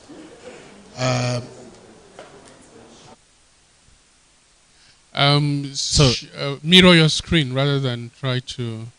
All right. So what I wanted to talk about was, anyway, the question was bioenergy. Correct. Good one. So this is something that is quite really new, and it just came out a few days ago. And I thought it would be very important for you to have a sense about the you know, what I call increase or decrease, movement of different energy sources. Solar PV is making a huge rise globally. This is globally by International Energy Agency. Coal is dropping, natural gas is dropping, hydro is dropping, so solar and wind are increasing. But this may be different from one continent to another. What I wanted to focus on, and Prof, to the question you asked, you see that bioenergy has relatively stayed the same in the last almost 20 years. And the reason for that is two reasons. Number one, the bioenergy investment that we currently see is led by very few countries. And you mentioned one of them, Brazil. And so there's a stability of the policy for that. So you don't have new actors coming into bioenergy. And that's the case in Africa as well. So even the case of Jotropha in Burkina Faso, they've been doing that for years. Those are the people. So the people who are there are relatively the people who are still there. You don't have new people coming into it. Now, in the African context, and it actually happened in the European Union as well, what was the push against energy type of sources? It was because of our perception of risk with food security. Because when it comes to the competing demand of land, there was a concern about the possibility that if we elevated things like those kind of plantation, we may not be able to achieve food security. Whether that is grounded or not, that's a different thing. However, what I think we may be missing out on, and I don't know if that is within the context of bioenergy, is the waste to energy advantage in Africa that we haven't invested heavily on. We're beginning to see interest in that. Some mega cities are beginning to think about the waste that they generate as an opportunity to convert them into energy. But it's very important to emphasize that even globally, you don't have new actors coming in. So the Brazils of this world, the Indonesians who are very much heavily involved, that they have been the one who have relatively stayed there. Last point to the colleague from Uganda. Look, I'm going to be very honest with you. The kind of energy we're talking about in terms of demand is not going to be taken by government institutions. Yes, they need that. The scale of demand has to come from industrialization. One company in California uses more energy than the whole of Burundi. That's what we're talking about. That is the scale of production and demand that we need, because most of our use is very much domestic level. So we need industries that need to be powered, and they need to be able to use this energy. And the good thing is that because they are industries, they are generating revenue, they're able to pay for it. And so it's very important to also emphasize the fact that industrialization, like what Benson said, we don't look at this as silo. We must create the demand as we the supply. Thank you. Thank you very much. I'm going to let Benson respond to the others. But Benson, before you come, just to say, Doc, sometimes we look at stats like this, right? And we present them as technical information. But we forget that the choices that have led to these trends are highly political in nature. So that even options that are technically sound are abandoned for geopolitical reasons.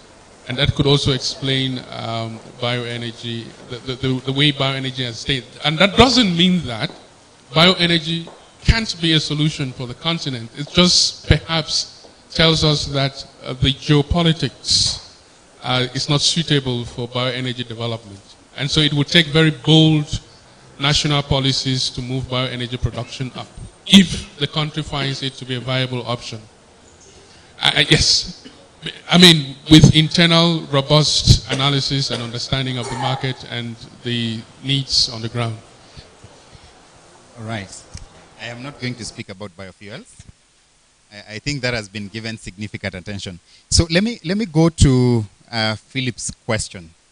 Thanks for pointing out. I think I should have actually focused on what exactly do we mean by energy access. And I think the only way I can be able to, so this is another lengthy conversation that we can be able to go through it. There's actually a definition that has been provided by the World Bank and SMAP, Energy Sector Management Assistance Program, which is one of the biggest programs under World Bank that looks at energy access issues. And they have defined what exactly do we mean by energy access. Now, there's something that was developed a couple of years, I think, back in 2015, called the multi-tier framework. So the multi-tier framework basically builds the different categories of the transition across energy access, right from just one bulb for lighting, for example, into, for example, double use. So say, for example, lighting and phone charging, all the way to then how can you be in a position to actually power the whole systems in your house, right from, for example, refrigerators, TVs, all that. So they have categorized. Now, I think for me, what is quite critical in there is so much has been focused on just providing access to that one light bulb only. But what exactly can you be in a position to actually do with that to meaningfully transform your life? I think that's where now energy for development, in my opinion, comes in. And I think we have been so caught up as a region in terms of focusing on that, the first tier of the growth into multi-tier framework. And so the bigger question we need to ask ourselves is, you don't want to create a continent that becomes a market for energy technologies from outside, but it's actually looking at how can you be in a position to transform our continent from an energy point and access to energy for that matter. And so more importantly is then, how do we come up with mechanisms that can be able to transition our populations, right, just from one bulb lighting and one phone charging to actually then using much more meaningfully, right from something that you can be able to power your house fully, but then transition even beyond into energy for development. Now, again, you'll be so surprised. Even for the productive use, the World Bank, again, with a multi-tier framework, they also came up with a multi-tier framework for productive use of energy, which is something else that we can also be able to look at on how do we transition your populations when they're using energy for production or energy for development across the different tiers in the productive use sector. I'm happy to share with you a presentation I have. It's only that I felt it would take some bit of more time in going through that in more details, but more than happy to do that. Now, how do we rationalize business models and access to energy as a right? I mean, I completely agree with you. Even when you look at energy, access to energy at household level, it's a right. Access to energy for health, it's a right to provide access to health services, or quality health services for that matter for the populations. But I think what we have come to realize is that when you're looking at it just from a right perspective, most of the models have tended to only look at grant, for instance. And so it's in Kiswahili, for those who know, we have a terminology, we say it's a washe feeling. I mean, you're feeling sorry, and so let me just give you a grant for you to be in a position to actually have access to electricity, or light for that matter. But then, is that actually sustainable? Does that help a community to transition from that tier 1 all the way to tier 4, and even progress into the energy for productive use? And I think that's where the conversation about viable business models comes in. And so for me, it's a combination of both. On the one side, yes, it's a right, but then also let's look at how can we be able to sustainably provide this right to the communities. Now, does it mean that the rural communities in Africa don't have any economic opportunity that we can be able to harness so that we actually provide them access to their rights in form of energy, but in a sustainable manner where they can be able to do business to progress themselves? That's where now for us as WRI, and no, it's not about us alone. So many organizations now are actually looking at how can we be able to support our communities to move away from just that one tier to actually where they can be able to access energy for productive use. Governance question, very important. I'm delighted. It excited your interest in that session. We should have shared the program, and you will see in the afternoon session, we actually have a whole 1 hour dedicated into governance in the electricity sector. And completely agreeing with you that we actually need to see how do we strengthen the governance system, also the participation of the communities in terms of the energy space. Bahati Nicole, if I got your answer right, sorry, your name right, how do we bridge access for rural communities? And I think that goes back again to what Dr. Somorin just ended at. Which again goes back to my earlier question or comment that I had made. How do we stimulate demand for energy or consumption of energy for development? Now, there's one aspect, of course, in terms of looking at large industry opportunities. That's correct. But how many can we be in a position to actually then create in the rural parts? Maybe that's where the question is. And would investors be then interested in going to rural parts where they don't see this significant opportunity? But then the other models, how do we actually help communities to aggregate demand for? So the question about demand aggregation, I think would become one of those. And so for us, I don't know why this thing is kind of breaking. For us, as we continue to build the pipeline of bankable projects, part of the models that we are looking at is actually demand aggregation, so that we can be able to come up with a single opportunity that transforms access to energy in the rural parts, but also becomes quite viable and builds the interest of potential investors and renewable energy company. Clean cooking, there was a question about clean cooking. I'm trying to rush through this in the interest of time, but not to leave any question out. There was a comment about clean cooking, but I think if I got you right, is the challenge you're getting is how do you transition, or how do you actually have access to financing for, what is it called? For prototyping, to a step where it actually attracts the interest of investors. I think for me, this is where now the question about grant financing and impact funders, for example, come into place. And also part of what we have been pushing to institutions like African Development Bank, that providing access to this kind of financing for these innovations, how do we prototype some of these innovations in a way they can be scalable and they can actually be even marketing? Because part of prototyping, in my opinion, is also building the awareness across the potential investors and the end users to be able to know some of these innovations that you're coming up with. So it's a question of what available financing options do we have, and can we be able to tap into? And I would be more than happy to actually have that kind of a discussion with you to see how we can be able to help each other. O&M, finally, absolutely. And I am so sorry that I forgot the question about O&M. But operations and maintenance is a big, big challenge, especially for the end users, because you have been given a new technology that breaks down after 2 months. There is no one who's available to come and provide operation and maintenance services, and then you get frustrated. So part of the fatigue that the rural communities have as far as some of these renewable energy technologies is the absence of operation and maintenance services.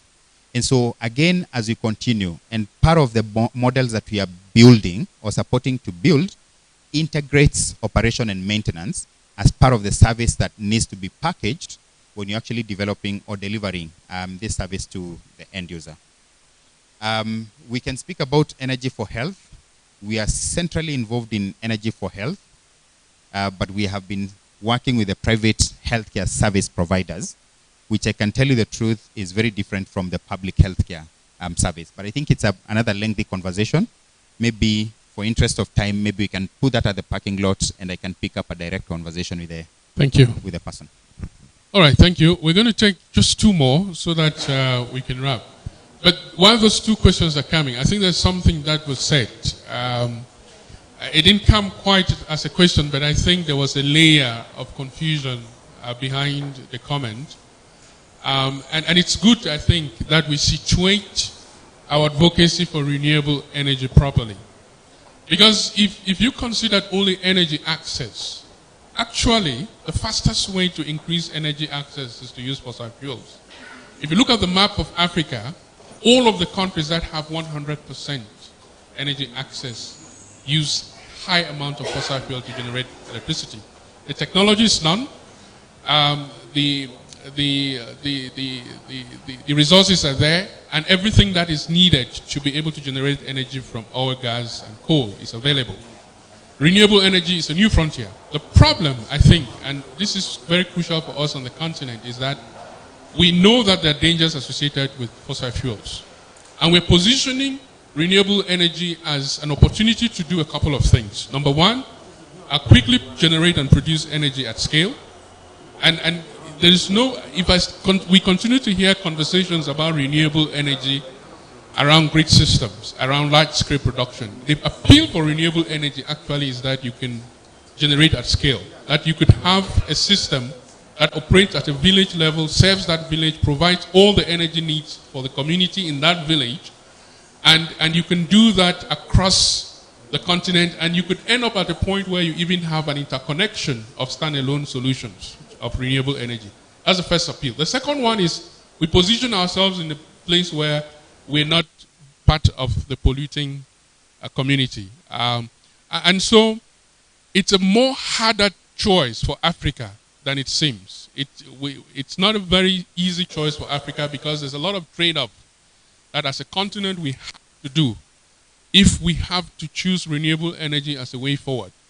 Because the evidence is that some people have tried to tell us that the problem with our access to energy is fossil fuels. It's not, because everyone who has access to energy at the highest has used fossil fuel to achieve that.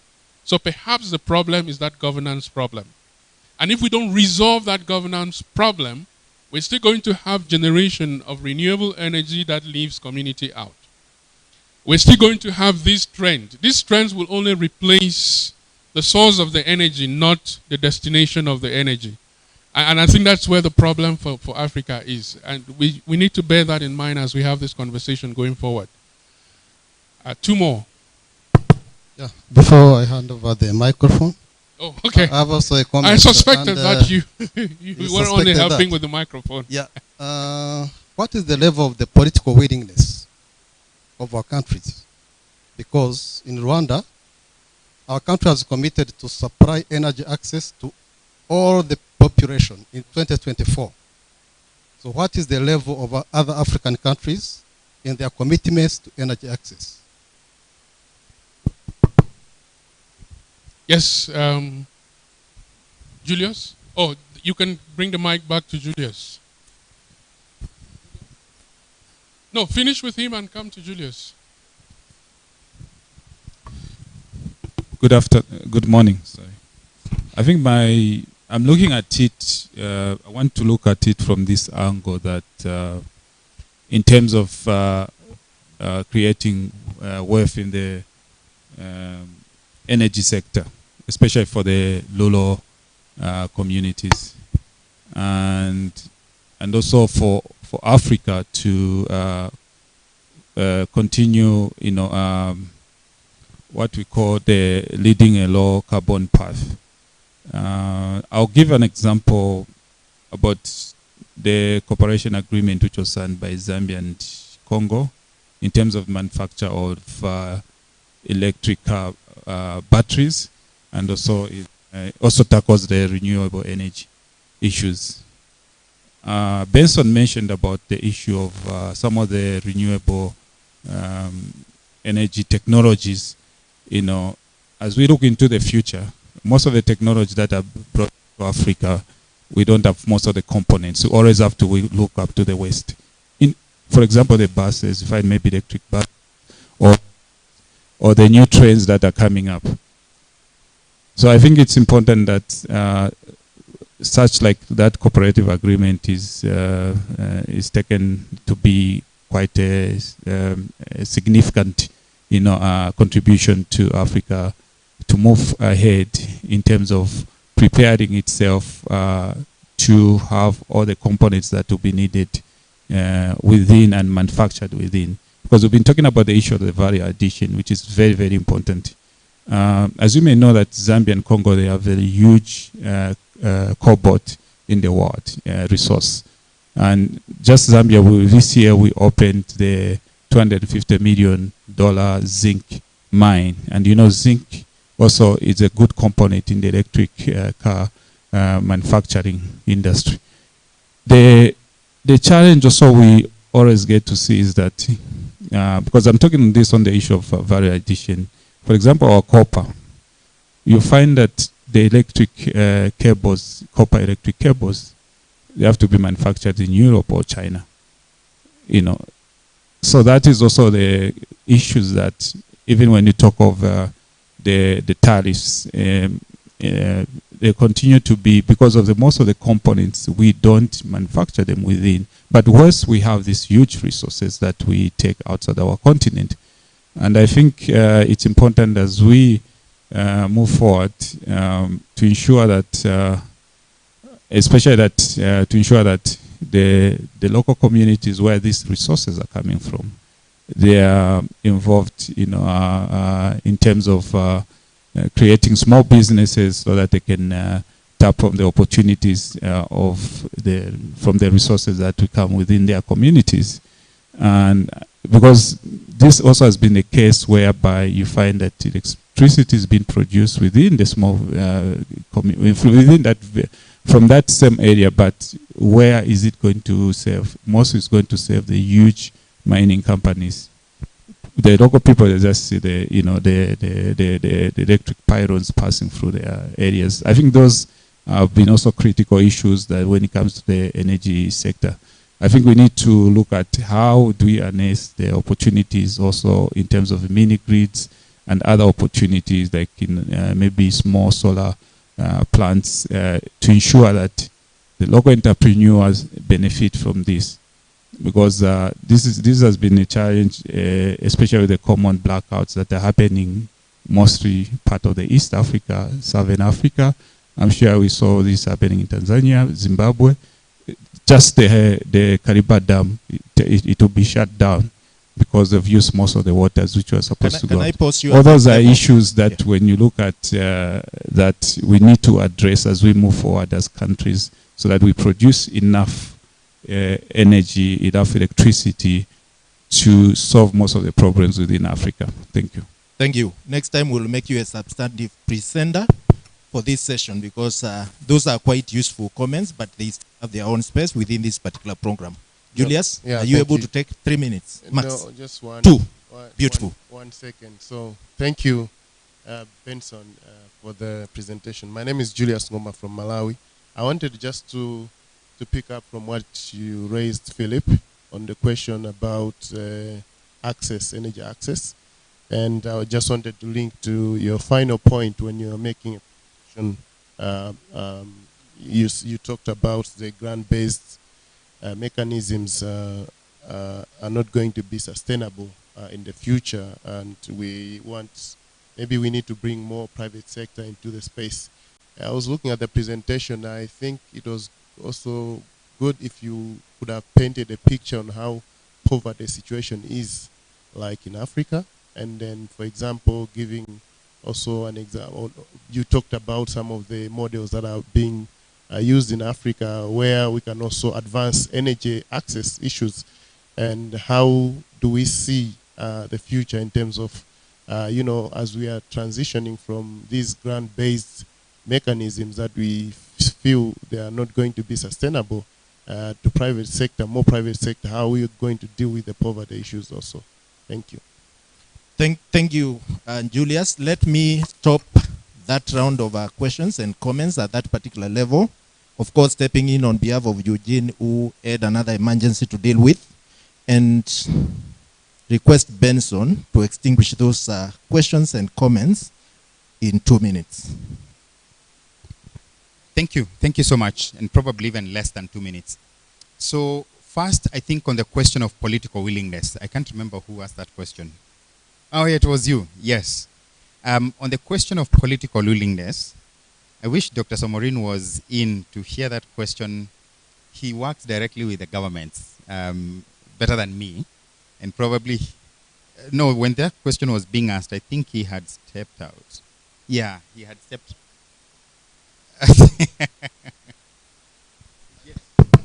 My question was, what is the level of political willingness in our respective countries? Because in Rwanda, our government has committed to generate and supply power, energy access to all the citizens by 2024 in our National Strategy Transformation 1. So what is the level of other countries, African countries, to that commitment? Are we on the same level? Are we committed as governments to do that? That was my question. All right. So I have been guided to proceed with the others, and then you can tackle that one once I finish. So wealth creation for rural communities, I think that was mainly a comment, not a question. And I think it was largely in agreement with what I argued out in terms of the role of energy for development or energy for productive use, and how we can actually be able to harness the opportunities for energy inspiring economic opportunities in the rural communities. Fully agreed. I think the only question which I posed partly as part of the challenges that we're still encountering is, what are some of the viable models? I know, of course, Philip Kilonzo does not want to hear the question about viable business models, but I think when you're talking about wealth creation, and we're speaking about the role of private sector, I think looking at some of these models that can be replicated and scalable models, I think becomes the critical question. But I completely agree with you that we need to shift the conversation to actually look at energy as a means for creating wealth for our rural communities. The question about components, logistics, and supply chain for energy, 100% agreed. Again, I imagine that was a comment mainly. And you speak to something that we were having a discussion about last week or 2 weeks ago maximum. And one of the critical things that was coming out is it's a shame that with Africa, I think the last speaker is the one who was speaking about the mineral resources that we have. Go to Congo, go to, again, Zambia, go to different countries across the continent. But most of these resources have to be shipped out and then brought back as finished products. Now, the question about the logistics of bringing these finished products back into a country, the question about lack of technical expertise to provide the operation and maintenance, for example, etc. What does that mean in terms of the opportunity for actually promoting local manufacturing and local assembly for some of these components? We even did a study, I guess should be nothing more than 2 years ago, looking at the opportunity for local manufacturing for renewable energy technologies, and also financing that goes to actually energy entrepreneurs. So comparing, for example, the local energy entrepreneurs versus entrepreneurs from outside. And you'll be so surprised from the statistics that we got for Kenya only, less than 15% of the financial resources for energy entrepreneurs goes to foreign companies that actually come in to set up in countries like Kenya. And we have significant number of local energy entrepreneurs, but they do not have access to this financing that they actually require. Now, the bigger question that we are having is, A, how do you support then and build the ecosystem for local energy entrepreneurs, but also more important in terms of financial products that actually also benefit the local energy entrepreneurs. But fully agreeing with you, I think looking at how we can be able to actually build this infrastructure and also enable the local energy entrepreneurs, and manufacturing, I think, becomes quite critical for this. Yeah, I think that's all. I'm trying to look at the others, and mainly they were all comments, not questions. Yeah. Thank you so much, Benson, for those comments. Let me pass the microphone to Dr. Alfonso. Got it right? Thank you. Good question indeed about political will. So there's always a technical answer to every question. There's a political answer. The technical answer is yes or no. The political answer is it depends. And it's a political question that you've asked. See, here's the truth about what I've seen over the years. It's one thing for us. Most African governments are express clearly their interest in seeing the countries move towards, universal energy coverage. If they have not mentioned it in their energy program, they've mentioned in the NDC, in their development, all of them. But that's one side of the coin. The other side of the coin is how do you match your institutional systems to achieving that? How do you create that system? So we call it enabling environment, we call it investment flow, all of those things. But how do you be at the center of making that, to make that, that goal happen? And what happened in Rwanda is very impressive, because when I was speaking, I mentioned about resource-based financing. It was the first time we were using it, and that's the first time we've used it so far. I mean, it became a pilot, which has really worked. And that came from the fact that you have a country that's willing to think out of the box and be able to push on an agenda. And the question is, by 2024, which is in 2 years' time, will Rwanda be able to achieve 100%? Maybe not exactly 100%. But look, if you aim for the sun and you still get the moon, you've made tremendous progress compared to other African countries. So what I've also learned is what we've seen is it's not enough to have the policy framework or to have the policy goal of achieving this. You must be able to create the mechanism to make that happen. Rwanda came to a point and said, look, we want to have this done, but we also recognize the fact that not everybody is going to be connected to the grid because of the geography of the landscape and also the population spread across the country. So we're going to be interested in an off-grid policy that is going to create a room for that kind of investment. And you'll be surprised that within this entire program, the off-grid part is really picking up pretty well. But in the absence of that leadership and recognizing that this has to happen, that may not have happened. In some other countries, the philosophy is different. In Ethiopia, the philosophy is largely around, look, let the government provide energy and let the private sector buy it. And that's why you've seen that most of the investment in energy in Ethiopia is largely government investment, whether through government, corporations, or the like. So it's the same of the goal. But then the question is not the goal. Anyone can say we want to achieve this goal. I think what we focus on, what we need to screen through is the how. How do you do it? And we've been able to see that there are countries that are very pro-private. Kenya did that. And within relatively 10 years, today, 93% of the total energy mix in Kenya is green. And is from renewable sources, 93%. 15 years ago, if anyone told you that solar was going to be cheap, you would have said no. But we've seen how investment in solar has been able to reduce the price and ultimately allow the adoption in African countries. So, look, then the question is, how does it come to organizations like ours?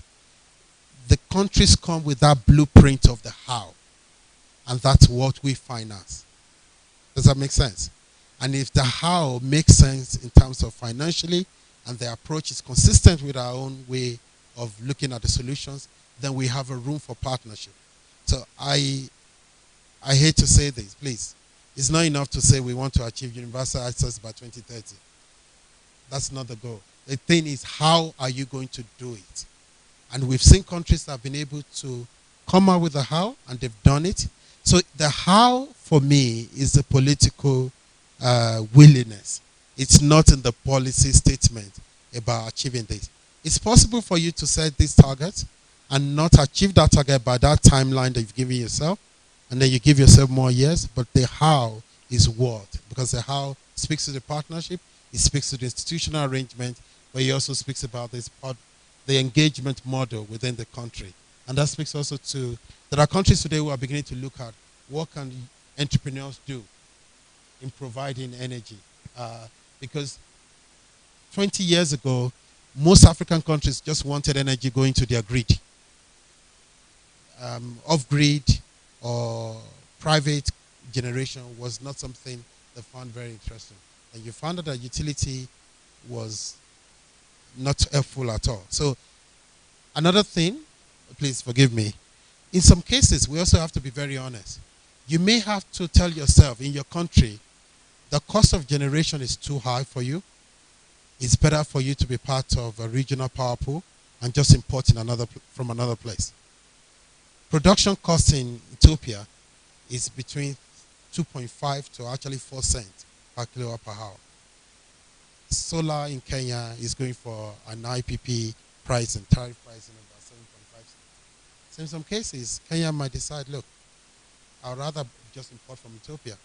Uganda can do the same. So those are those conversations about the how, about those operational clarity around around making that happen. I've said too many things, but look, I know the answer is somewhere in there. Thank you.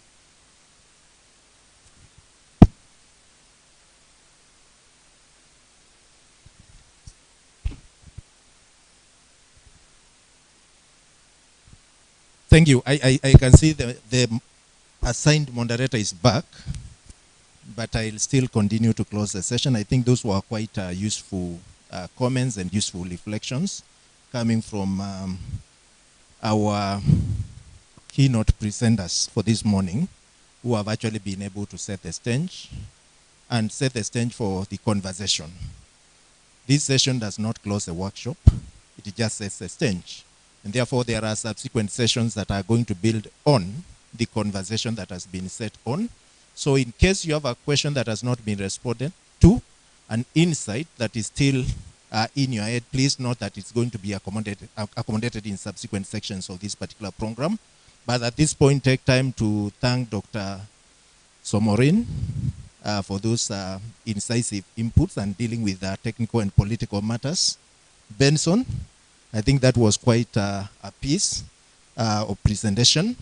And we'll just break for 20 minutes for only between 11:25 and 11:45, 20 minutes only.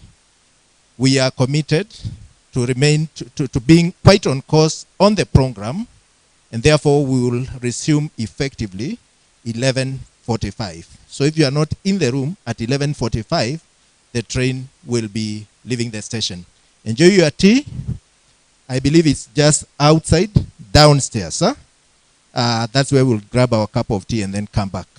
We start at 11:45. Thanks again, and we can appreciate the two serious presenters.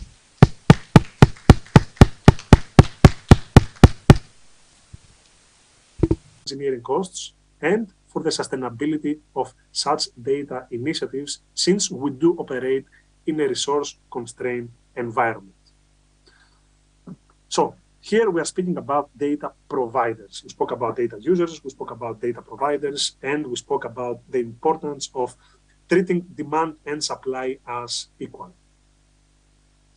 Taking all this into account, we designed EA, Energy Access Explorer, to be a modular tool which considers the multidimensionality of the energy access challenges, of the energy access equation.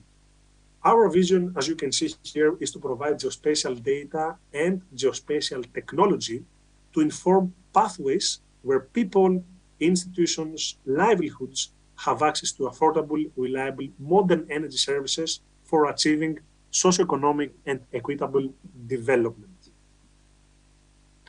What is the Energy Access Explorer? Briefly, it is the very first online open source interactive platform which enables different stakeholders with different perspectives to identify high priority areas for energy access interventions. So if there is one thing that I'd like you to remember from today's presentation, is the possibility EA gives you to identify high priority areas for energy access interventions. It synthesizes granular data on both demand, for instance, data on demographics, population density, data on social and productive uses, education, healthcare facilities, agricultural activities, and data on supply, for instance, data on infrastructure, power generation, transmission, and distribution, data on energy resource availability. The platform can host different types of data at different resolutions, scales, and formats. For instance, we can get data from open census databases, which usually provide information at fairly coarse resolution. So we may get one value per administrative division, per district or per region, sub-region, etc. Right? Then we have the opportunity to incorporate more granular data, or what we say, data that come at higher resolutions, data from satellite imagery. See, my background is an image coming from a satellite. Data from global, national, and even subnational databases can also be incorporated into the Energy Access Explorer. We should note here that data from other relevant geospatial initiatives can be integrated into the Energy Access Explorer, and EA is meant to complement existing geospatial initiatives and not substitute them. A few words about the main audiences and users of the application. First of all, EA enables strategic, integrated, and inclusive energy planning, where planning agencies are able to link electrification, or rather energy access, and socioeconomic development.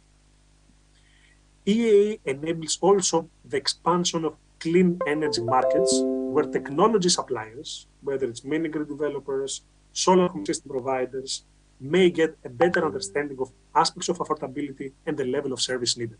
This is particularly important for the enterprises that do not have this kind of market intelligence expertise built in-house. But even the larger companies that have this type of capacity are able to utilize EA to save a significant amount of time, significant amount of resources when it comes to the synthesization of several geospatial data and the associated analytics. Third audience, donors and developing finance institutions may use EA to identify areas where grants or support may have the most impact. Using what? Using a data-driven approach. Finally, institutions in the health, education, agriculture sectors are able to get an initial estimate associated of energy needs,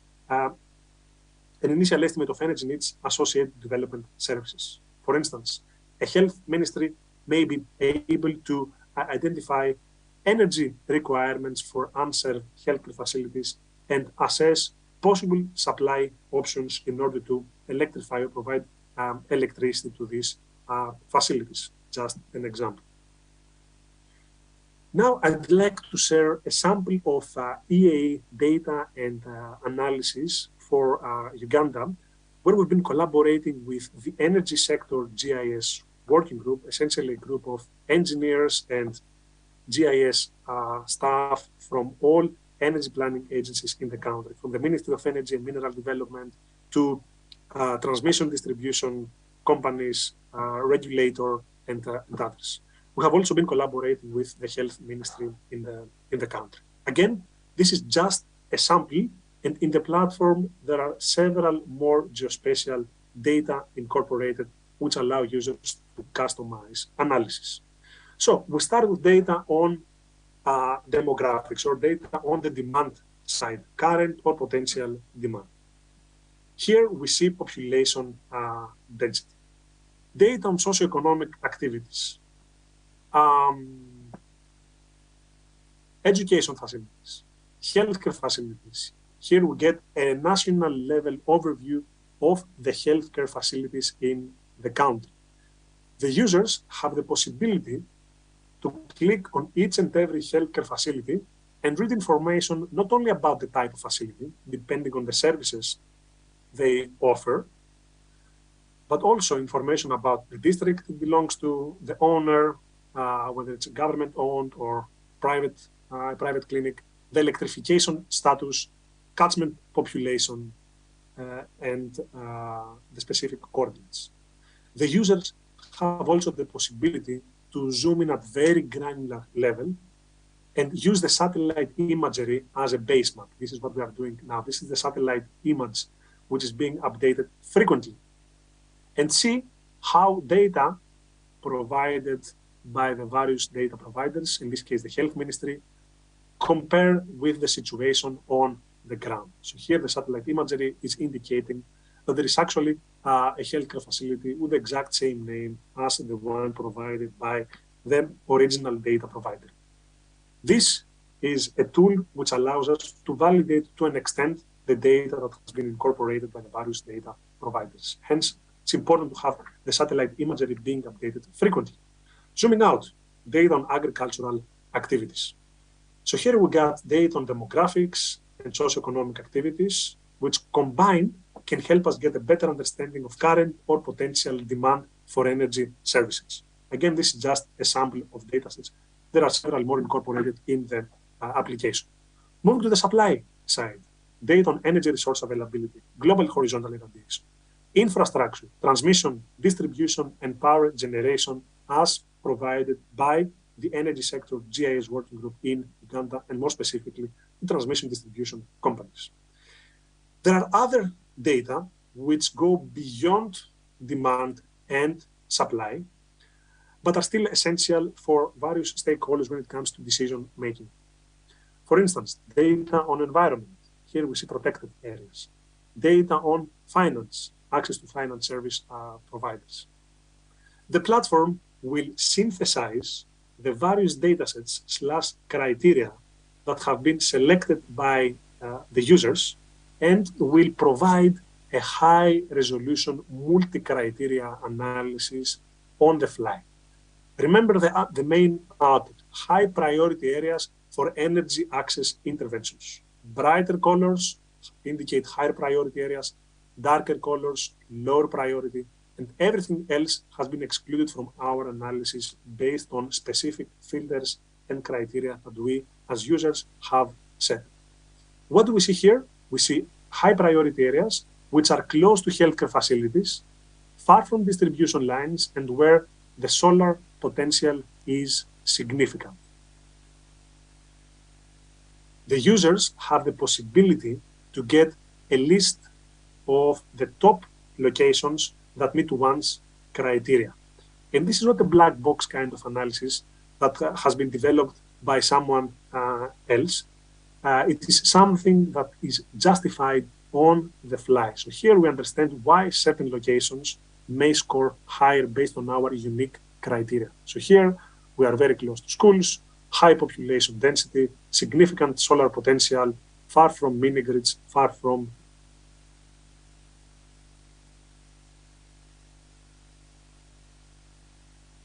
in order to assess whether a location that has been scored high by the Energy Access Explorer based on your unique criteria is a good enough candidate based on the situation on the ground. So this saves us a significant amount of time when it comes to a pre-screening exercise to identify a list of priority areas for energy access interventions. And one stakeholder, one stakeholder may want to focus on health electrification. Just a second. One stakeholder may want to focus on health electrification, another on ag electrification, agricultural electrification, another on education, and so on and so forth. And this is something that can be customized based on one's perspectives. If we were to add different criteria, so here we say high agricultural productivity, the top candidate locations would likely look different. Again, now the platform will be zooming in other areas with high agricultural productivity, which, however, an area which, however, is far away from the distribution network, and the solar potential is more than significant. So this is just a sample of analysis Several more scenarios based on your unique perspectives can be developed on the fly. All you need is access to an internet browser in order to generate analysis. You do not need to be a GIS expert. You do not need to download any GIS software. You do not need to pay any subscription or licensing fees. Thanks to the granularity of the input data, the analysis can be customized at different levels, from very local to different administrative divisions, all the way to a national level analysis. Remember, inclusive energy planning. Benson spoke briefly about EA's progress to date. So the platform was originally prototyped for 3 countries in East Africa, Uganda, Kenya, Tanzania, in close collaboration with local stakeholders. And it is now being developed for 15 geographies at both national and subnational level across Africa and Asia. It covers countries with 32% of the total unserved population. So while it has grown significantly since it was originally launched 3 years ago, there is still room for expanding this application further to include additional geographies that face energy access related challenges. Of course, EA wouldn't be in its current state if we didn't have important partners supporting this work in different levels, from local and national to regional and global. Currently, there are more than 100 partners and over 10,000 users of the application. And thanks to its open source nature, EA has led to in-kind contributions that may exceed $7 million. And this is a rather moderate estimate. What would it cost if we were to rely on proprietary geospatial solutions for similar analytics? What would it cost if we were to train significantly GIS experts in developing such analytics? There is a short video with user testimonials. I think I'll skip this and happy to share this later on with all of you, so I can jump to the live demonstration, if that is okay. If there is anything that you would like me to repeat, please feel free to ask me to do so. Otherwise, I'll jump to the live demonstration. All right. Thank you so much, Dimitris. Just a second. I want to check if there is any question in the room before you can get into the live.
Explorer offers. You can switch also from the data view, which is what we are seeing now, underlying data view, to the analysis view, where we get the outputs of the prioritization analysis. Brighter colors indicate higher priority, darker colors, lower priority. Let me help you understand the analytical outputs. First of all, we have the energy access potential index, which ranges from low priority to high priority. The energy access potential index takes into account data on both demand and supply, right? And helps us understand and identify areas for energy access interventions based on both sides of the energy access equation, demand and supply. This index is dimensionless. This means that it has no units. It ranges from low priority to high priority. Why is that? Because the data that we incorporate in the platform come in different units. For instance, population density comes in people per square kilometer. Global horizontal irradiation comes in kilowatt hours per meter square.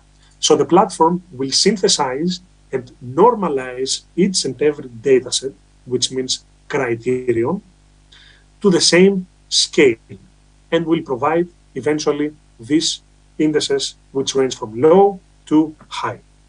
So this is the very first analytical output, the energy access potential. Then we have the demand index, which takes into account only the demand likely to be, either current demand or potential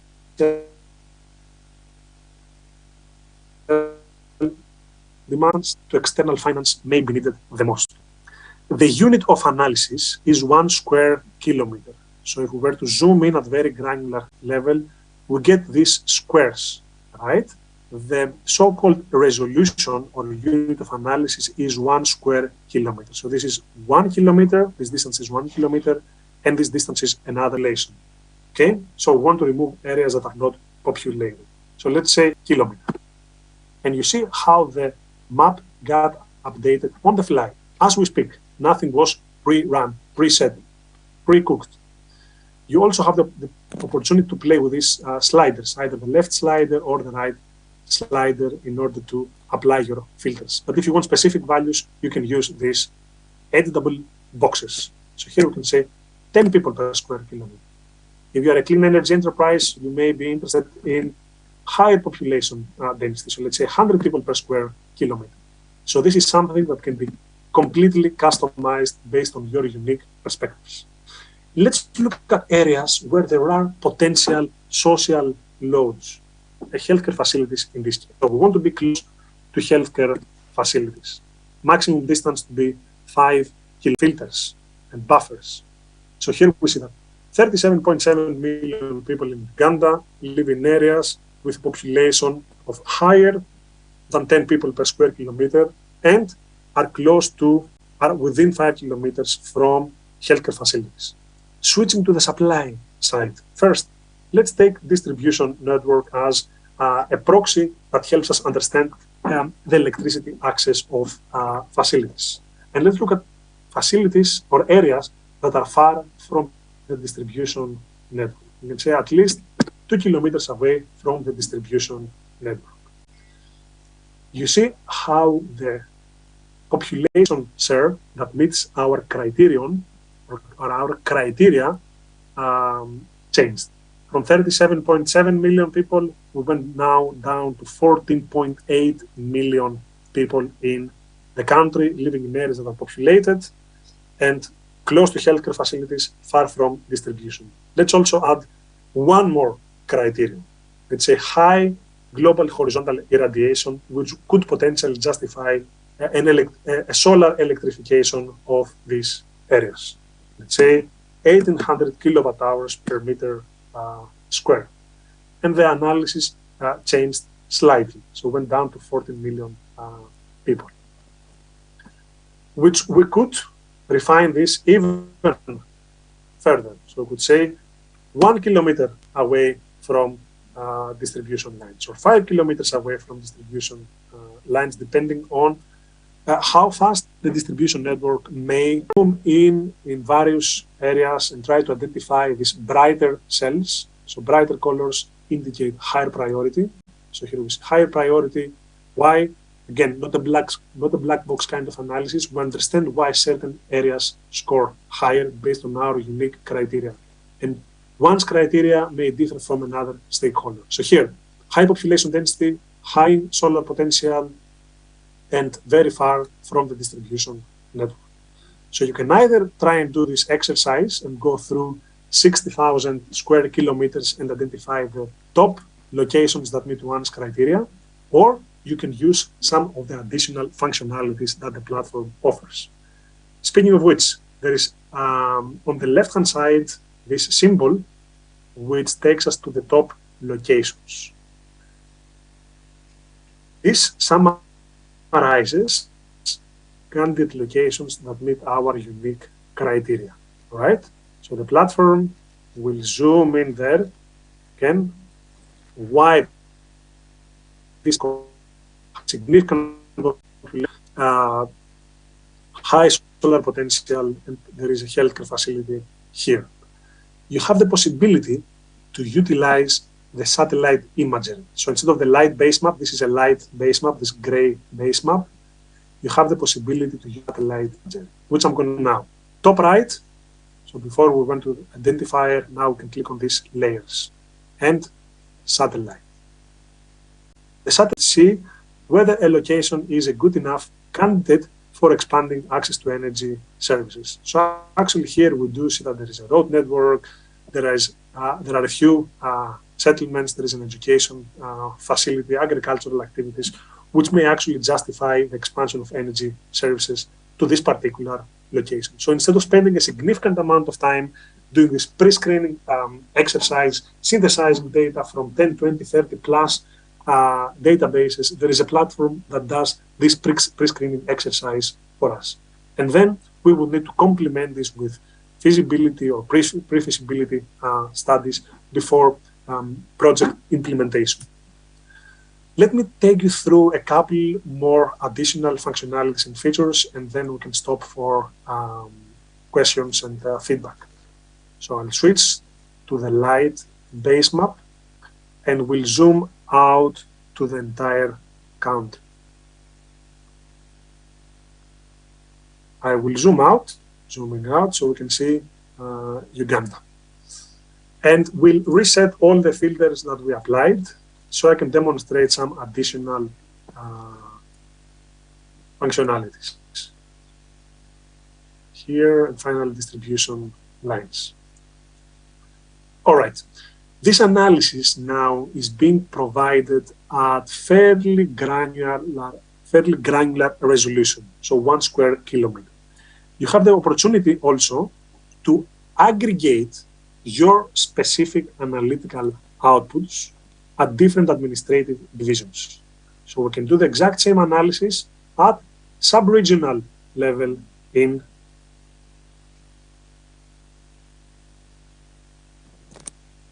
the count. Second, sub-count. So here, whichever results we developed earlier at 1 square kilometer of resolution, so fairly high resolution, the exact same analysis is being aggregated at sub-county level in Uganda. Just to demonstrate this. If we were to remove a criterion, population density for instance, the analytical output, this time at sub-county level, is looking different. This means that the Energy Access Explorer allows us to prioritize different administrative divisions based on our unique perspectives. So not only high resolution localities, but also different administrative divisions. Certain stakeholders may be interested in this type of prioritization analysis as opposed to the more granular one. Jumping back to the most granular analytical output, you may be interested in developing a customized analysis for, let's say, smaller administrative divisions. So let us select Arua in North Uganda. And the analysis is being customized as we speak, based on the criteria we selected on the fly. So from 40 plus million people, we went down to less than 1 million people for this specific administrative division. You can even go further down your prioritization analysis, right? This helps us identify priority areas at different administrative divisions. So remember the inclusive part of the energy planning equation. Back to the national level overview. You have the possibility also to search for points of interest. So in a similar way Google Maps or Google Earth works, you can type a location of interest. For instance, now we can type again Arua, and the platform will allow us to zoom in there and read all available geospatial data that we have selected, instead of spending a significant amount of time collecting this data from multiple databases. Again, zoom out for the entire country. The outputs can be also summarized in various graphs and tables. So here we get tables and summary graphs, which indicate the number of people that meet one's criteria. You can export in a PDF report, you can export in a CSV report, which you can open with Excel, and finally, you can export the maps in GIS format for further analysis in any other GIS software if you wish. Again, this is just one example of analysis. There are several more focusing on integrated energy planning, focusing on the identification, clean energy, market opportunities, impact investment, and the assessment of energy needs associated with development services. Let me pause here, see if there are any questions, and happy to continue the live demonstration if time allows. But I'll pause for now and see if anybody has any comments, questions, feedback. Anything is welcome. Thank you. All right. Thank you so much, Dimitris, for that very wonderful presentation. I want to request any question, reaction for Dimitris.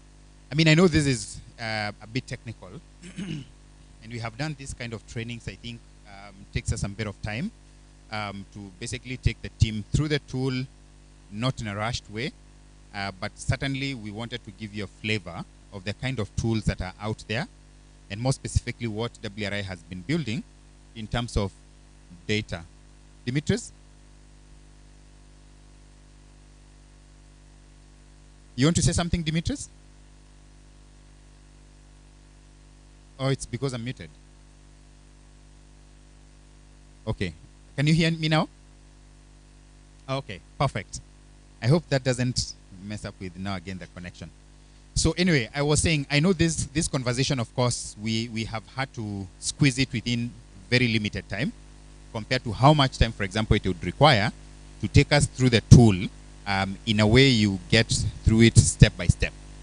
But of course, again, we felt it's very important for you to get to appreciate what kind of tools are out there that I think have the right kind of data that you can be in a position to make use of, either as civil society organizations in terms of identifying or even building the case for fundraising in your energy access intervention. You can use this tool or the outcome from the analysis from this tool to justify your case. Or even number two, for private sector organizations here. Again, we have seen quite a number of organizations and investors who again have used this tool to actually be in a position to inform where energy access interventions needs to be prioritized.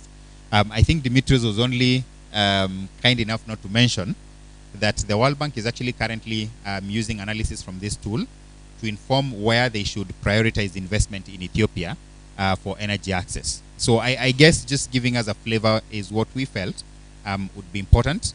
But then, of course, it's something that you can also be able to continue making use of the tool to further build your capacity. Yes, Kilonzo. I think I had some few observations because I started using this tool around 2010, And my bit of experience was that it was quite an hectic process in terms of applying it at scale.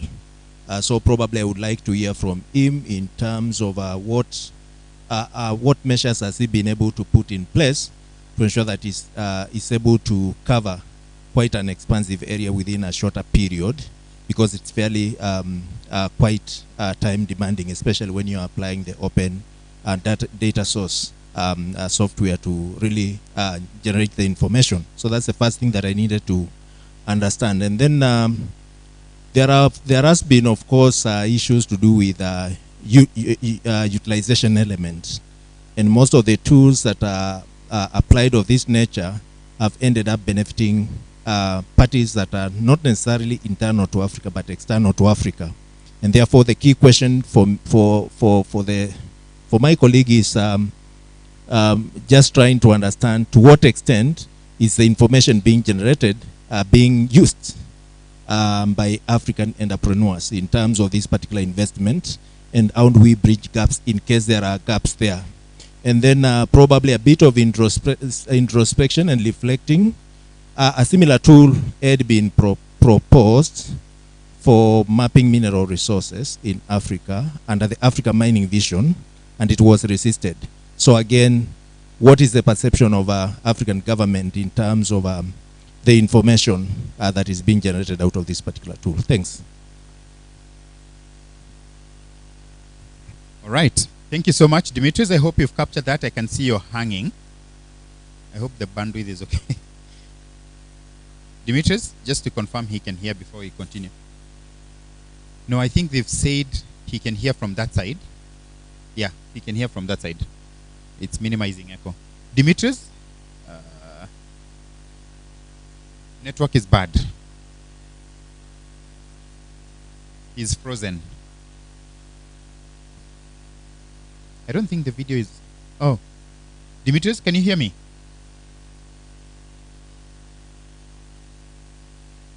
Okay.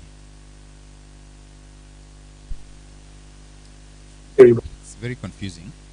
So they're muting. Okay. Confused. So they're muting. Okay. Confused. So the...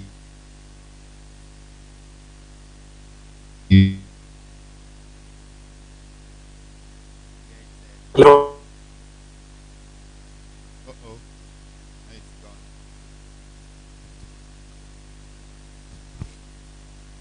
I don't want you to raise a question without him. Yeah, otherwise you'll force me to answer. And I don't want to box myself. That's what I'm trying to run away from.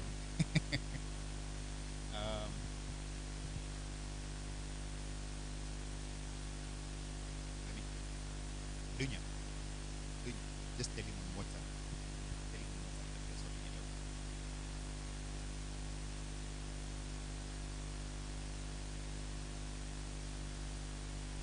out. Was yours just a reaction or a question for him? Huh? But it's a question. Preferably for him. Okay. Wait.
Thank you very much. I think my question is around how have you been collaborating in terms of working close with local municipalities or county government? Because I see these two could be very, very important in terms of replicating it in different parts of the country and also capturing the much needed data. Because our organization work very close with some of the municipalities in terms of trying to address their energy needs. And so far we're working with one of the municipality, looking at the partnership with some German municipality in trying to push for, it's a sustainability project, but we're also trying to push for having a solar, more like a village within the municipality, without just putting so much dependence on the national grid, but the municipality can generate its own electricity and energy for productive use within the city. Then the excess also can be fed into the national grid. Thank you.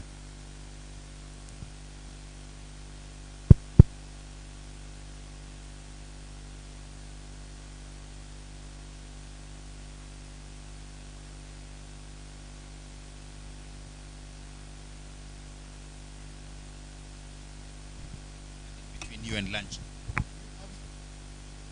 Sorry? Okay. Do we have him online, or can I take that one first? So, yeah. Okay.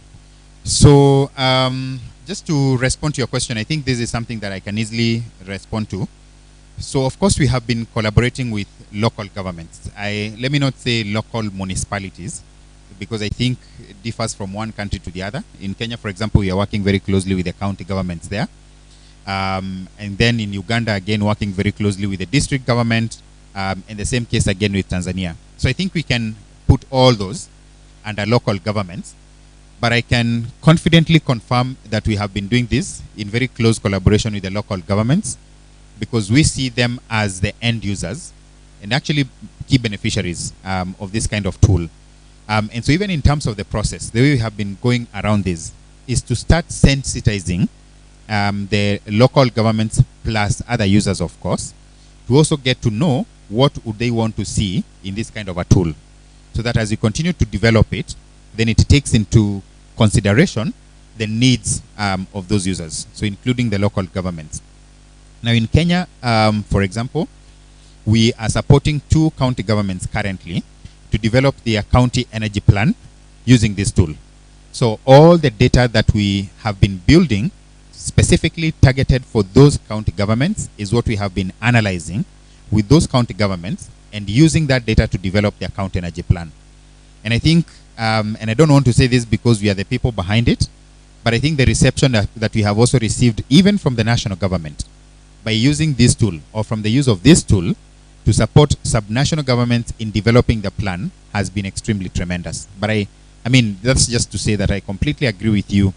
The place of local governments to do this is quite tremendous.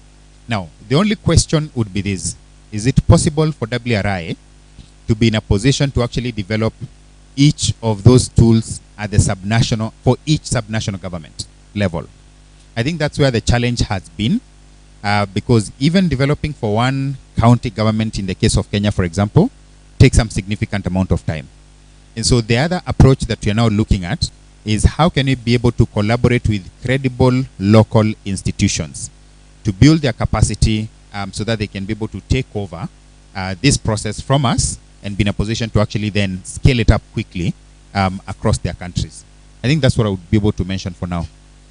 Is Dimitrios on board? We still don't have him, yeah? You got him, yeah?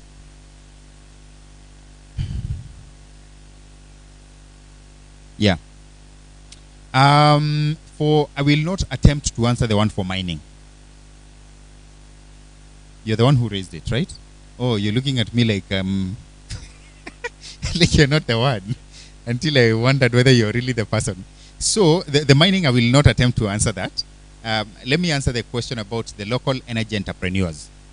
Have they been in a position to use this tool to actually then inform, for example, the investment? I guess Dimitrios would be the best person, because this tool also has analytics for who are the users who have visited it and have been able to do with it. But generally speaking, the four main stakeholders that we were targeting as we started developing this tool was one, of course, the energy planners, both national and subnational level. And again, as I mentioned, I think those ones have been using this. The others is the development financing institutions. Again, use the example of what World Bank is using this tool to inform the investment in Ethiopia. The other now is the energy entrepreneurs. Now, is it local or international? I think when you have this kind of a tool, which is open source, I mean, anybody and everybody who is interested can be able to make use of it. I am not very confident. I can tell you we have X number of local energy entrepreneurs who have used the EAE to inform the investment. I think that's something that we can definitely pick up with Dimitri's. But I can confidently tell you, yes, there are entrepreneurs who've been using the tool. But I think I need to just follow up with him in terms of segregation between local and foreign in energy entrepreneurs, for that matter. But we're also quite keen on collecting stories from the users of the tool to also get to understand how it has benefited them and how they would want us to also further to improve the tool. The question of scale, I guess the only thing I would say is that's why we are quite keen on building capacity. I completely agree. Using this tool is not an easy thing. And so managing to actually enhance use of it at scale is not easy without building the capacity of the the targeted users or beneficiaries of the tool. So I guess that's what I would be able to say, but definitely he would have been the best person to answer that. He has all the technical expertise on this. Looks like we are not lucky to have him. Those guys even gave up. Okay. Because we are in a climate conversation, just moving you slightly outside the energy sector, because previously I've applied the tool in issues of mapping tenure claims, and it has worked quite well in terms of communities that are likely to be dispossessed of their land, and actually a number of communities are also being dispossessed of their land to allow for investments that are also motivated by climate change. So it has its own space within that particular realm. But where we apply this particular tool elaborately in issues of climate discourse is actually in Muikol Basin, where we were first looking at where the coal deposits are, how expansive are they, what is the populations to be displaced, what is the implication on institutions, and what is the implication on water sources within the territory and beyond the territory, and also beginning down the line then to map projected investments in terms of energy plans and the spiraling effect of air pollution and the kind of population it will actually affect in a layering pattern. And that information is used for purposes of policy engagement with government of Kenya. So just trying to bring that perspective because it's important for this discussion. But it's a quite time-consuming process, but the role of young people is clearly cut out in terms of really doing the analysis, but also agreeing on what you need to analyze, because it gives you opportunities to interface quite a number of development aspects together. Thanks. Thanks for sharing that experience, Philip. Okay. Considering I think we are way past time, and I am not too sure whether the internet is going to give us peace. Is it back? Okay. What time is it?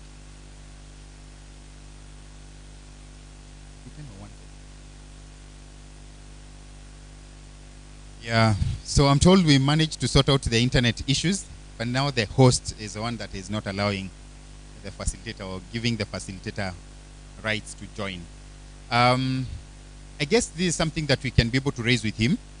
And in case we get some other insights into the questions that you've raised, Philip, and also the concern from, the proposal from my brother Zambia, I think we can be able to revisit with him. Otherwise, maybe we can break at this point. We go for lunch, and then we come back at 2:15. Should we come back at 2:15? 2:10. All right. So I'm being guided that we break now for lunch, and then we come back 1 hour from now, which is at 2:10. And then in the meantime, I think we should have a group photo. Yeah? Out where? Oh, where?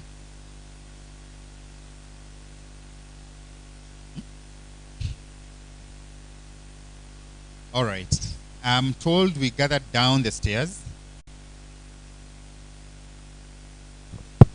All right. A quick update. So I'm told it's raining. Hey. Wait, waheshimiwa. So I'm told it's raining outside. Recording.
I think there is still lack of awareness in this sector of energy, and a lot of people are still wondering how it goes. And the private sector mainly, they are facing different, I could say, challenges where the government is the one to step in, as we started saying. So talking about it and the people in the sector knowing it, as well as raising the voice of the private and also the other companies working in this sector to reach to and to understand the government policies and all, and the government also knowing the private sector's challenges. I think that's the creation of the bridge that we need. Absolutely. No, fair enough. I think you raised very important questions, issues to do with awareness raising and also consultation. Ideally, I think you are focusing so much on the private sector, which of course I understand that's the sector you represent. So fully agreed. You're asking which way it's going. It's coming to you. I was asking how random. It's very random. And yes. I'm just confirming that it's not random. My name is Paul Mlindwa, and I work with the civil society in Uganda. I would think why we need to talk about governance within the energy sector. There are so many reasons, but I'll talk maybe about two. One is the heavy investment. If you look at the budget, for example, within East Africa, there's a very big portion of budget going to energy. So meaning we are using public resources, investing them into energy, and therefore the element of governance and the questions on governance and our eyes on governance must be very open. So we cannot afford not to talk about it. Secondly, probably the element of justice, if we talk about maybe energy justice, or you know, if we talk about energy from the perspective of human rights, then we are not going to miss governance, because there is a whole range of responsibility of governance to promote and ensure human rights and justice. So those are the two I can talk about. All right. No, perfectly good. Question about transparency. I think, as you're saying, in terms of use of public resources, so much investment going into the energy space. So how is the public involved? And also, I think you bring in another very important element from a just perspective. What exactly is justice if there's no participation? I don't want to lock anyone out. Anybody who would want to air their views? Yes. And you can also introduce yourself. This is the opportunity for people to know you. Good afternoon. I'm Prudence Lehabi, working with Practical Action. So I think it's important to include the state in terms of looking at the enabling environment, the policies, the strategies, and respected by the citizens. Yeah. So if they say we are moving the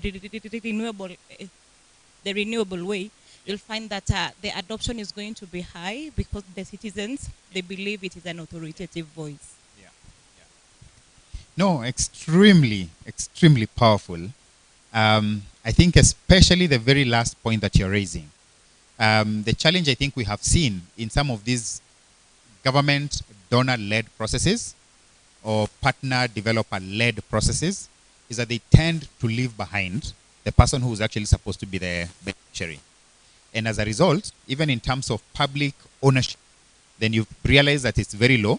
And I'll share with you an experience, for example, of a project that was being implemented in Kenya for a wind project that was funded by the World Bank. Sorry, not the World Bank. I think it was the African Development Bank, Government of Kenya, Ministry of Energy. And just because the community was not involved, they actually all went against that project. Partly again also because of how the, not displacement, but ideally the relocation of the communities that were going to be displaced as a result of the project.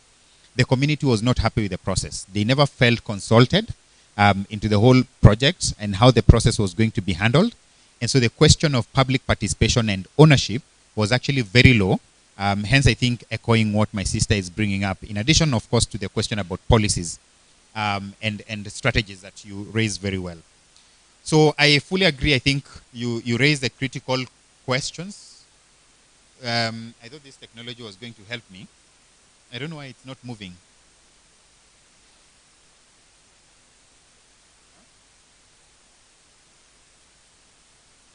It was actually moving.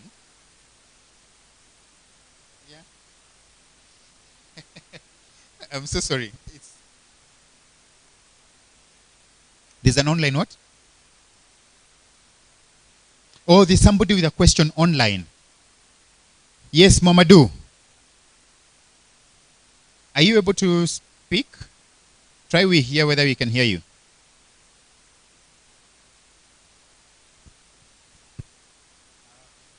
Guys, how do we go about this? We have an online question, but I think we can't hear him.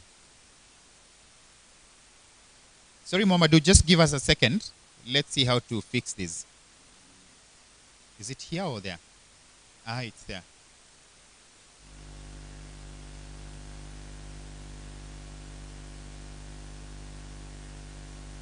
Before it had actually...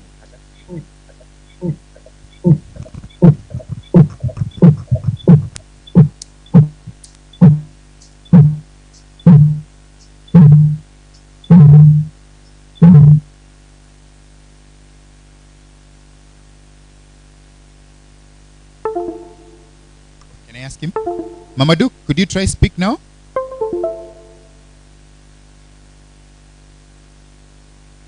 Uh-oh. Yeah, this hybrid.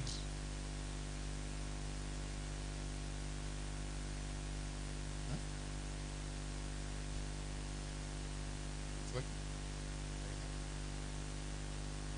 Yeah, it's connected. Is it not?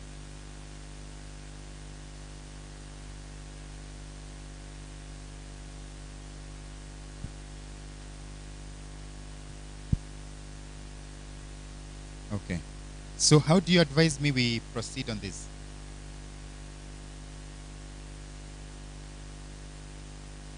Okay. Hello? Now we can hear you. Yes, go ahead, Mamadou.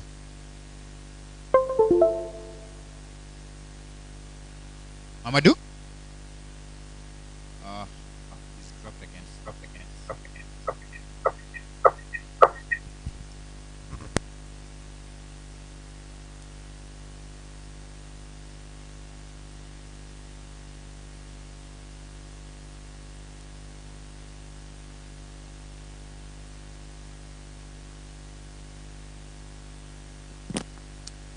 Hello? Hi, Mamadou. Go ahead. We can hear you.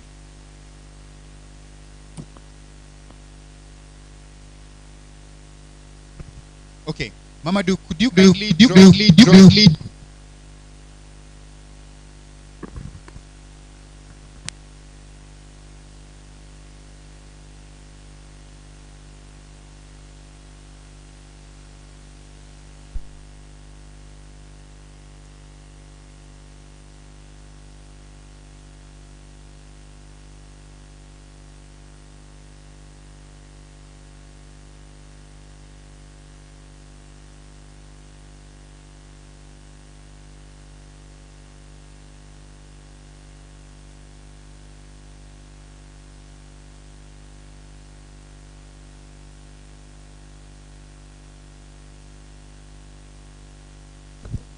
All right, Mamadou, could you try speak now?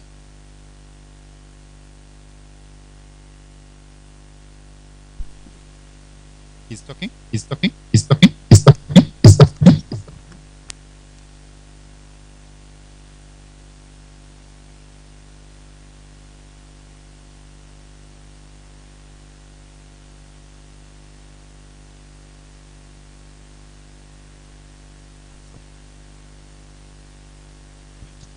So,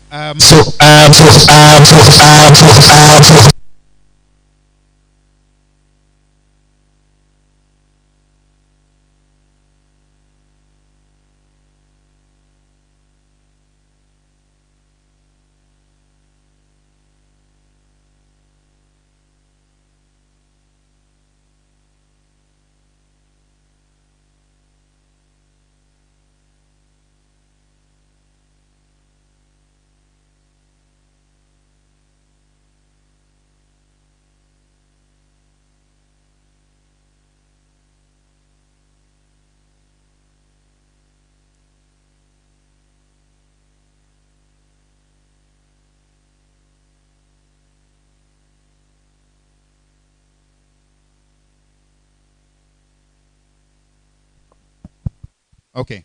All right. That's better. So, I think I'm going to rush through this, unfortunately, because I realize now we are so much behind time. For the online participants, please drop your comment or question on the chat, and then Jennifer or Hope will signal us, and then you can read the question for the team so that you can be able to respond, or the comment that they may have. Now, just quickly going back to what the participants have said here. I think governance in the electricity sector, and Philip, I started this conversation before you came in, and I was saying the question that you raised in the morning session is quite spot on this, because there is no way we can be able to speak about governance. Sorry, we cannot be able to speak about energy access without addressing governance issues in the electricity sector more broadly, but also more importantly in terms of the energy access space and how that happens. Now, we had a few thoughts from the floor which were so aligned with why do we think it's important to focus on governance issues in the energy access space, and I'm not going to be repeating on that. But building onto that, and even before we get into now the nitty-gritties of it, this is something I felt it's very, very important for us to look at, even as we continue to speak about governance issues. And why is this important? Whether we like it or not, the future of utilities in Africa is changing, right? So we are currently speaking about the utilities of the future, but at the same time, we also need to address the issues about the future of utilities. Now, what does that mean? For a long time, the utilities were acting as monopoly in terms of energy provisioning. But right now, the context in Africa is changing radically. That you have mini-grid operators who are actually playing a significant role in terms of meeting the energy access gap in the continent. And that does not mean that utilities are not going to continue playing their role. But the bigger question is, how do these two, the independent power producers on the one hand, and more specifically the mini-grid, continue to play their role in terms of providing access to energy, but at the same time complementing what is supposed to be the role of the utilities. Because we know very well, utilities, there are places it does not make economic sense for them to extend the energy grid. And so that's where now the decentralized energy systems play a role.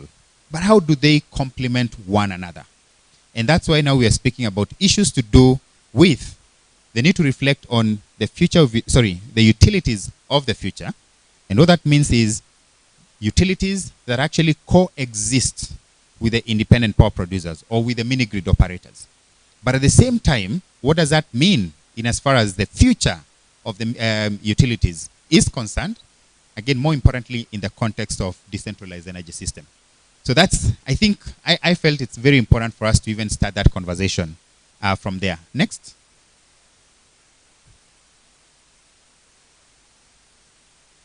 Right. So why electricity governance? I have to quickly highlight this, that this is actually a process that WRI initiated a couple of years back with a couple of our partners, especially from Asian countries. And the reason was because purely one of the key things that we felt was everybody was quickly focusing on issues to do with energy delivery, electricity delivery. But then the question of how is this process actually facilitated? What is the role and what is the space of the end user, and in this case, the community and the public for that matter, to play in terms of the decisions that are made in advancing energy access agenda? Whether you're speaking from a finance perspective, there's so much and everybody now speaking about finance, finance, finance. But is the public represented in that conversation on how energy sector is supposed to be financed? There is a lot of conversation on tariffs. Again, as I started in the morning, we were talking about the need for cost-reflective tariff on the one hand. On the other hand, we're speaking about the cost of electricity being high. Now, that's where the tariff discussion comes in. Now, the bigger question is, again, is the public consulted, or is there a place and a room for public participation in determining how tariffs are actually set and how that impacts and implicates in terms of development and broader access to electricity? Now, let me ask, Kenyans in the room, where are your hands? Raise your hands. How is the cost of electricity in Kenya now? Oh, you don't even know. I must be speaking to the wrong guys. Huh? How high? Very high can be relative. How much in dollars per kilowatt? Around 0.3. Around 0.3 per kilowatt currently, yeah? Yes, David? Yeah, that's what I thought. Yeah. I guess it's around 22 cents dollar per kilowatt. That's in Kenya. Now, that's very high. For those people who know, we buy electricity through our mobile phones, tokens. The other day, we call them electricity tokens. Now, I see Adunya is looking at me. What are you talking about? The other day, I looked at my bill when I tried to buy electricity. You try to buy tokens for 2,000 Kenya shillings, around 900 Kenya shillings actually went to all the other costs, it's only around 1,000 and a few coins that were actually spent to buy me tokens equivalent. Everything else is levies, ZLA, all that. It's 900 that goes to the tokens and 1,000 something. Yes, it's somewhere around there. So ideally, you're talking about half of the cost that you're actually incurring going to meet the rest of the cost. It's only half of your spending that actually goes into the cost of electricity.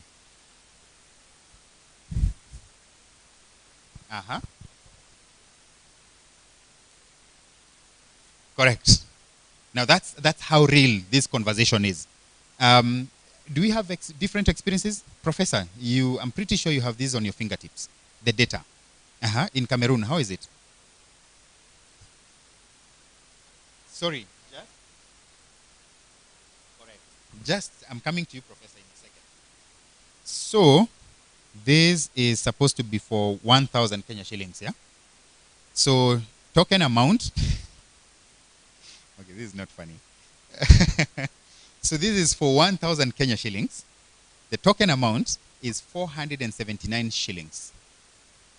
From 1,000 shillings that you have actually spent on buying tokens, right? So token you're being given for only 479 shillings. That's less than half. VAT carries 120. Fuel energy charge carries 270. Forex charge around 79 shillings. EPRA is the Energy and Petroleum Regulatory Authority. They carry about 1.14 cents. And then rep charge 23, inflation adjustment 25 shillings. Ideally, that's how the tariff for electricity in Kenya is expensive. This is, well, let me not say that I'm on mic, but I know what you mean.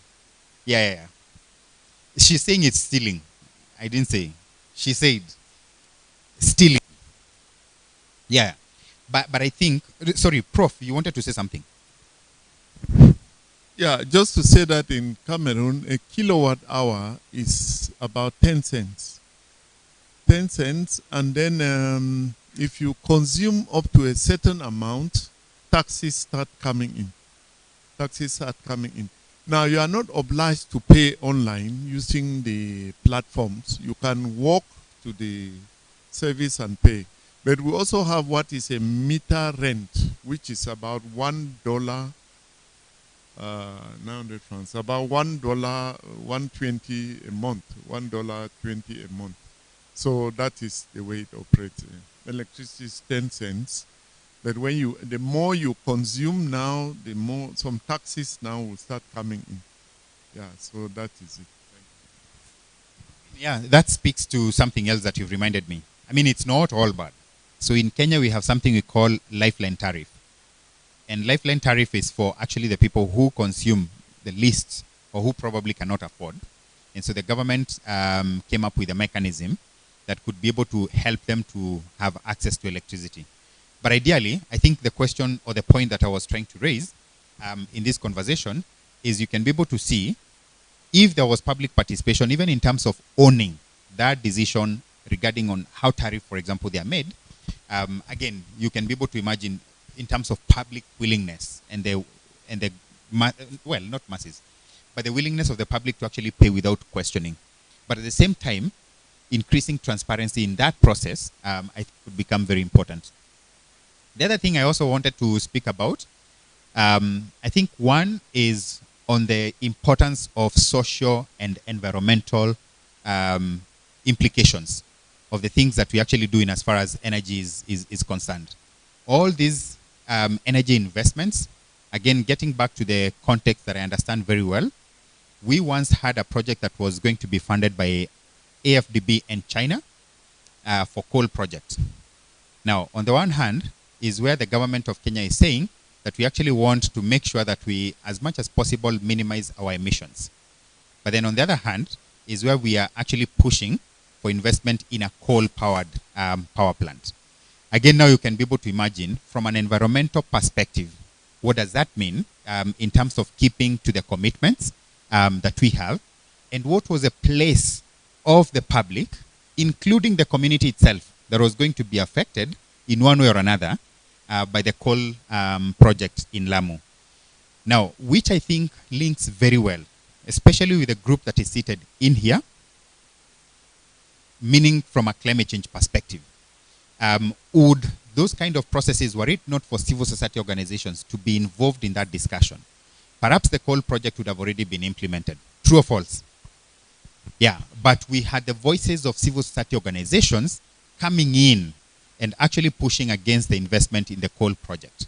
Now again, I think the reverse of that should be true. And what we are trying to push through this kind of a conversation is what is the role of the civil society organization, especially in terms of opening up the space for public participation, in terms of opening up the space and strengthening governance in electricity access space. I think is one key thing that we definitely want to see. Public confidence, somebody mentioned about the need, it's actually my sister from Practical Action, said the merits in involving the public is that you increase the public ownership and the public confidence in any decisions that you're making. Now, going back to the example that I had given for the wind project that was funded by AFDB, if the public was actually involved in that decision, I am very confident the transition, the moving of the community from that location to another alternative place would have been much easier.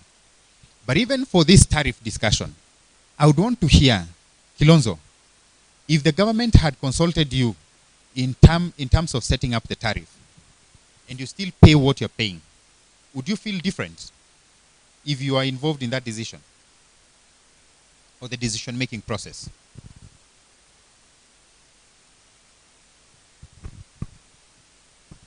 The first question is whether the structure will look that way. Because you are spending more than 50%, to be precise, close to 54% of your money paying for abstract things that you can't feel, you can't see, you can't touch, you can't detect, and nearly using around 45% on the actual service. Where on earth does it work that way? That's the first question. Then look at also the people who are generating, because I think these are also imposed charges on producers of energy. Not necessarily costs that they are putting on their own. Some are imposed by government. Is it fair for government to impose such costs on providers of basic service? If you look at energy now as a right, would that then cost element be applicable? No, very, very important perspectives. And I think which still goes back to the same question. That for sure, then if there was a public participation, the issues that you're raising would have been raised in such a forum, right? That is it fair for us to be able to pay for institutions that we don't feel their importance to, or their contribution, I think is what you're asking. Because then what that means is we have been given all these institutions that we have to cater for their costs, but then in actual sense, are they even helping in terms of service delivery for electricity? I think for a long time, electricity reliability in Kenya was extremely problematic. So much so that most of the businesses that we have in the country, they all have diesel backup generator. But you seem to realize part of the role of these institutions that you are paying for through the bill that I have just read was to actually help in terms of enhancing electricity service delivery. But unfortunately, I don't think that that's what we're experiencing. But yeah, certainly if there was public participation in terms of these decisions, I am very confident that the outcome of those decisions would be very different. Let's go to the next. So the challenges in as far as governance in the sector is concerned, and I want to be very honest with you, I think this was purely a conversation starter. I am going to be looking forward to hearing from you, but here is a sense of what I felt at some of the key issues. So one, and I think everybody who was talking, they were making reference to lack of public participation in some of the key decisions that are made. Transparency in how these decisions are made, again, as a key concern. Now, when we speak to, for example, independent power producers in Kenya, one of the key questions that the issue that they raise is that they don't even know how the contracts for independent power production, they are made. The whole of that process, you're just told you have to apply, and then after applying, you don't even understand exactly how was the decision arrived at and what exactly had to go through for that final decision to be made. Now, of course, if then we do not have transparency, you can be 100% sure, even in terms of the final output, it will also not be to the beneficial of the public. And so I think if then we can be in a position to improve transparency in how decisions are made in this sector, it becomes very important.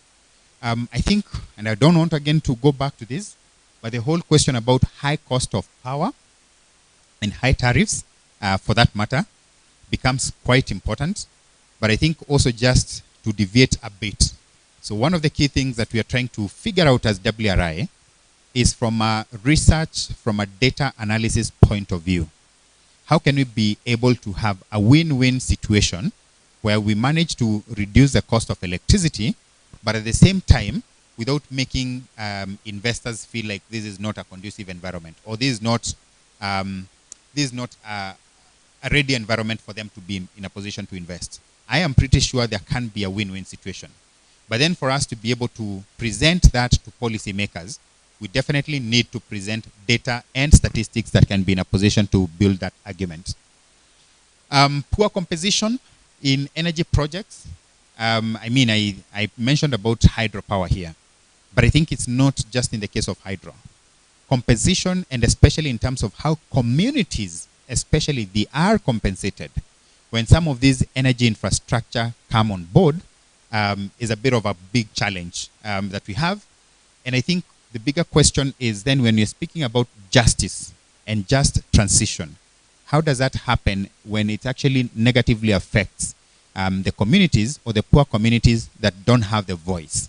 And so, again, getting back to the role of CSOs, what is the role of civil society organizations in terms of raising the voices and actually making noise on behalf of the communities who probably can easily be replaced by the powers of the day, especially because there's also the backing from some of these investors that get into the space. Poor prioritization, I guess this is something that we have always been debating about.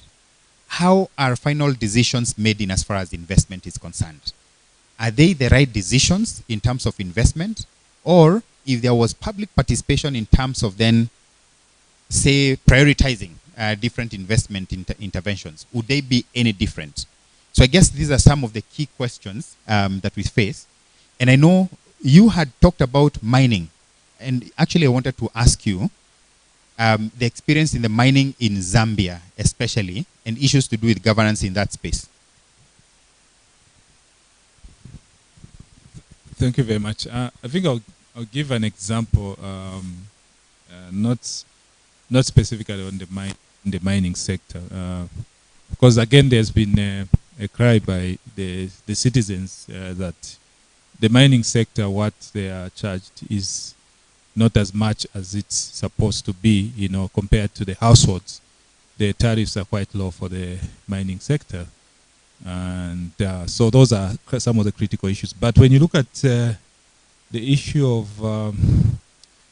things that have been happening is that when you look at Zambians, the tariffs, it's about zero for the households, about 0.032. That is for the household. And for the business, it's about 0.049, which is lowest comparing to the region, including Kenya, is still on the lower side. And the discussion that has been happening is that our tariffs are very low in the region, and that is why it hasn't been encouraging the private sector investment, because the tariffs have been very low. So there's now the pressure from the private sector pushing our government to adjust the tariffs upwards. And now, I'll bring in now the aspects of an environmental issue in terms of deforestation. Zambia uses most of part of its charcoal. About 80% use solid fuels. So when you look at that now, there's been this debate to say when you adjust this upwards, more people will be cutting down the trees. And also You know, there's that conflict which has been happening.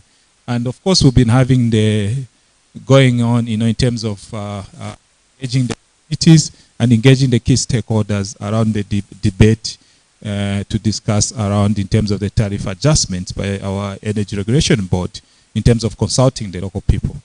But when you look at it, the bigger picture is that government has already made the decision to say we need to adjust upwards to encourage in terms of foreign investments, especially the private sector investment into our the energy sector. So this has been an issue. So there can be that consultation going on, but you find that government already made its decision to go ahead and adjust, you know, upwards, even if they are consulting the people. Yeah, very interesting dimension, because certainly I would actually want to see the implications of that in terms of both energy consumption. I think on one hand, the moment you raise tariffs, I think, again, that will have a ripple effect in terms of consumption. The expectation is that probably it would go down. But I think also the other thing to think about is then from an investor's perspective, the objective of such an approach, policy approach, would be then to attract private sector investment.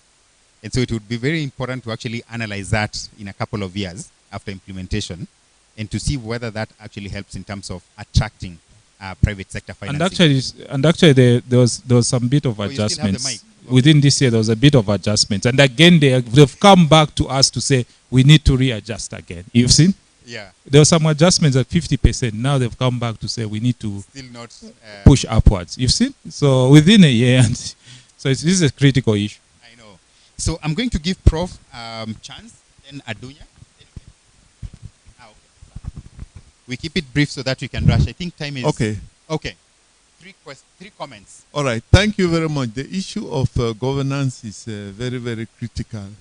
And I would like to say that we need to place our priorities right in Africa.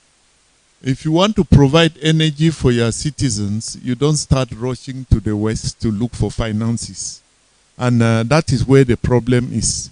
Because when you go to the West, they propose you their technologies, they propose what they can do, and then they come. It is an investment that is even in the World Trade Center, I mean, in the major trade platforms of the world.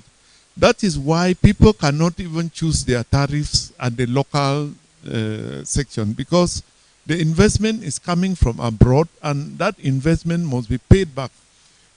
We are sometimes embarrassed that African leaders rush to Europe, rush to America when they have the least problem. I think even your president criticized here when there was COVID and somebody invited them in France and everybody packed their bags and everything.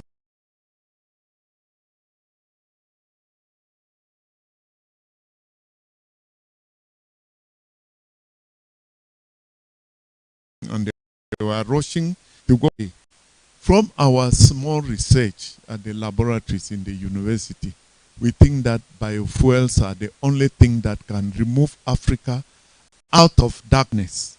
Remove Africa out of darkness and also create employment to all our youths. And we always put Brazil as an example. We have recently, our laboratory in the university has recently signed a cooperation agreement with 3 big laboratories in Brazil and 1 in Italy, and I was very instrumental in that. The issue with biofuels, when you raise it up, people talk about food security, but Brazil started it with agriculture. That is biofuels and agriculture. They produce their biofuels, they grew their tree crops and use it in the form of agroforestry so that the leaves drop and fertilize the soil. So it's a very, very sustainable program that is working. If you take this to Europe and you start talking about energy independence, nobody will support you. Of recent, I saw a video in the Nairobi platform, Nairobi summer school platform.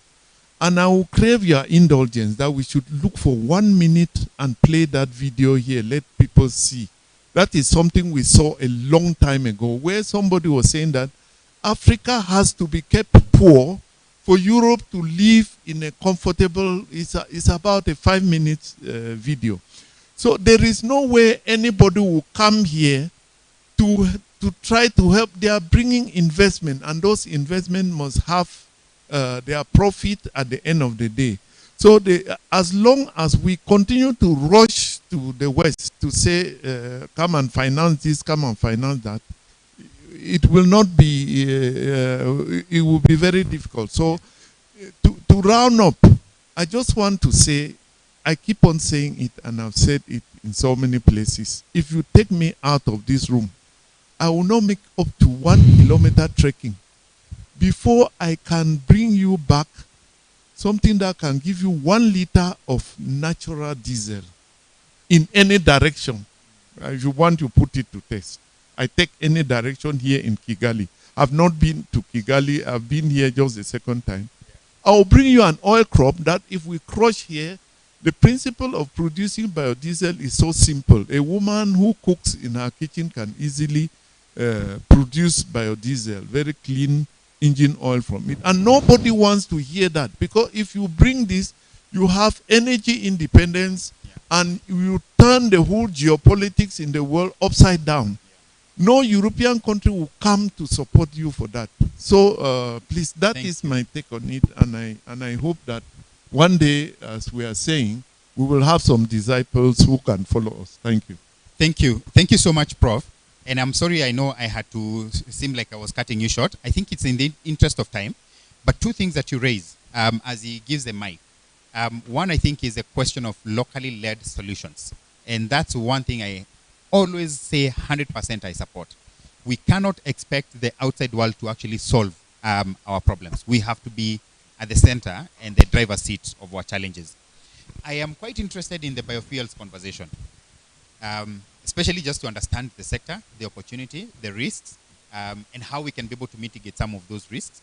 I know Philip used to run one of our big programs at ActionAid. I worked with him previously at ActionAid, and that's why he's very passionate about the nexus between food security and some of these biofuels conversation, more specifically on Jatropha. I remember that's the program that he was running with. So I think I will lock with the 2 of you somewhere, and then you can be able to have a conversation which you can pick up. Yes. Go ahead, and then you can give Adunya. Okay. Now, I was... There's another way to look at governance, which I find a little more interesting, especially in the context of the conversation we're having, which is about ownership and control.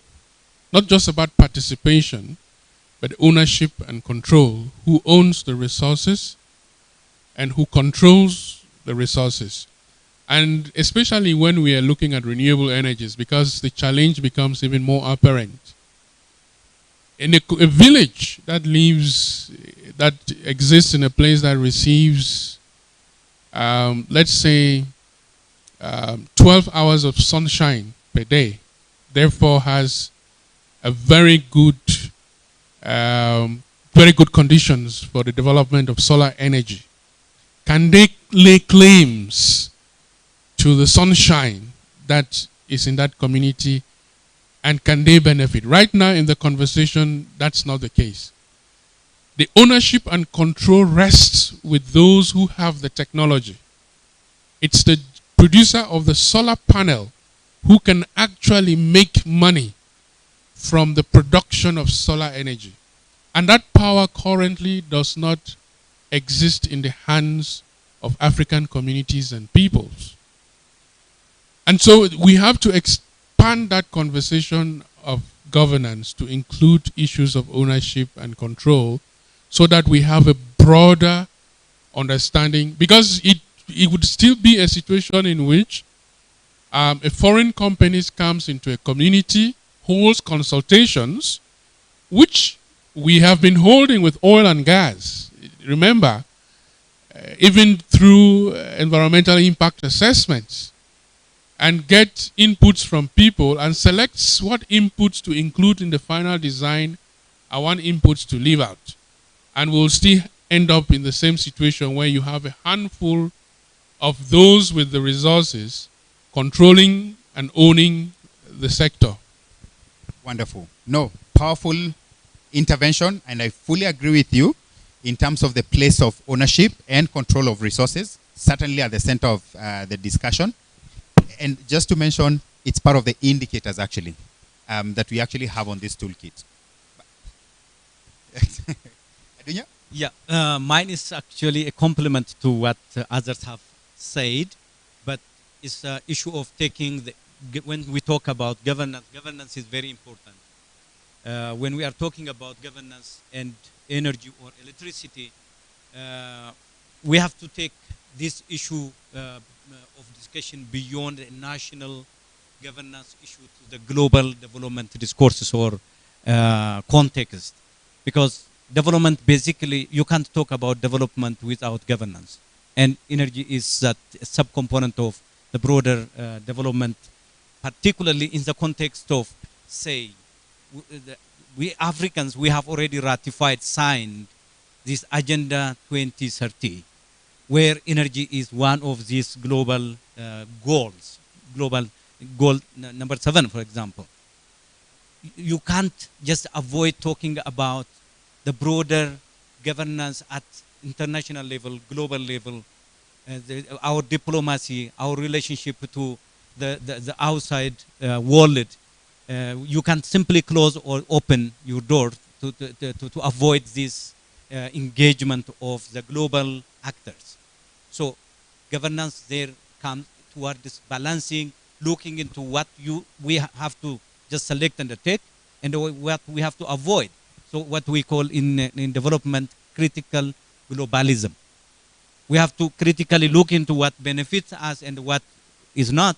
So we have to decide what to take and what to avoid. You can't simply say no or yes. That is a broader global aspect of the global cooperation, development. We are talking about global development cooperation.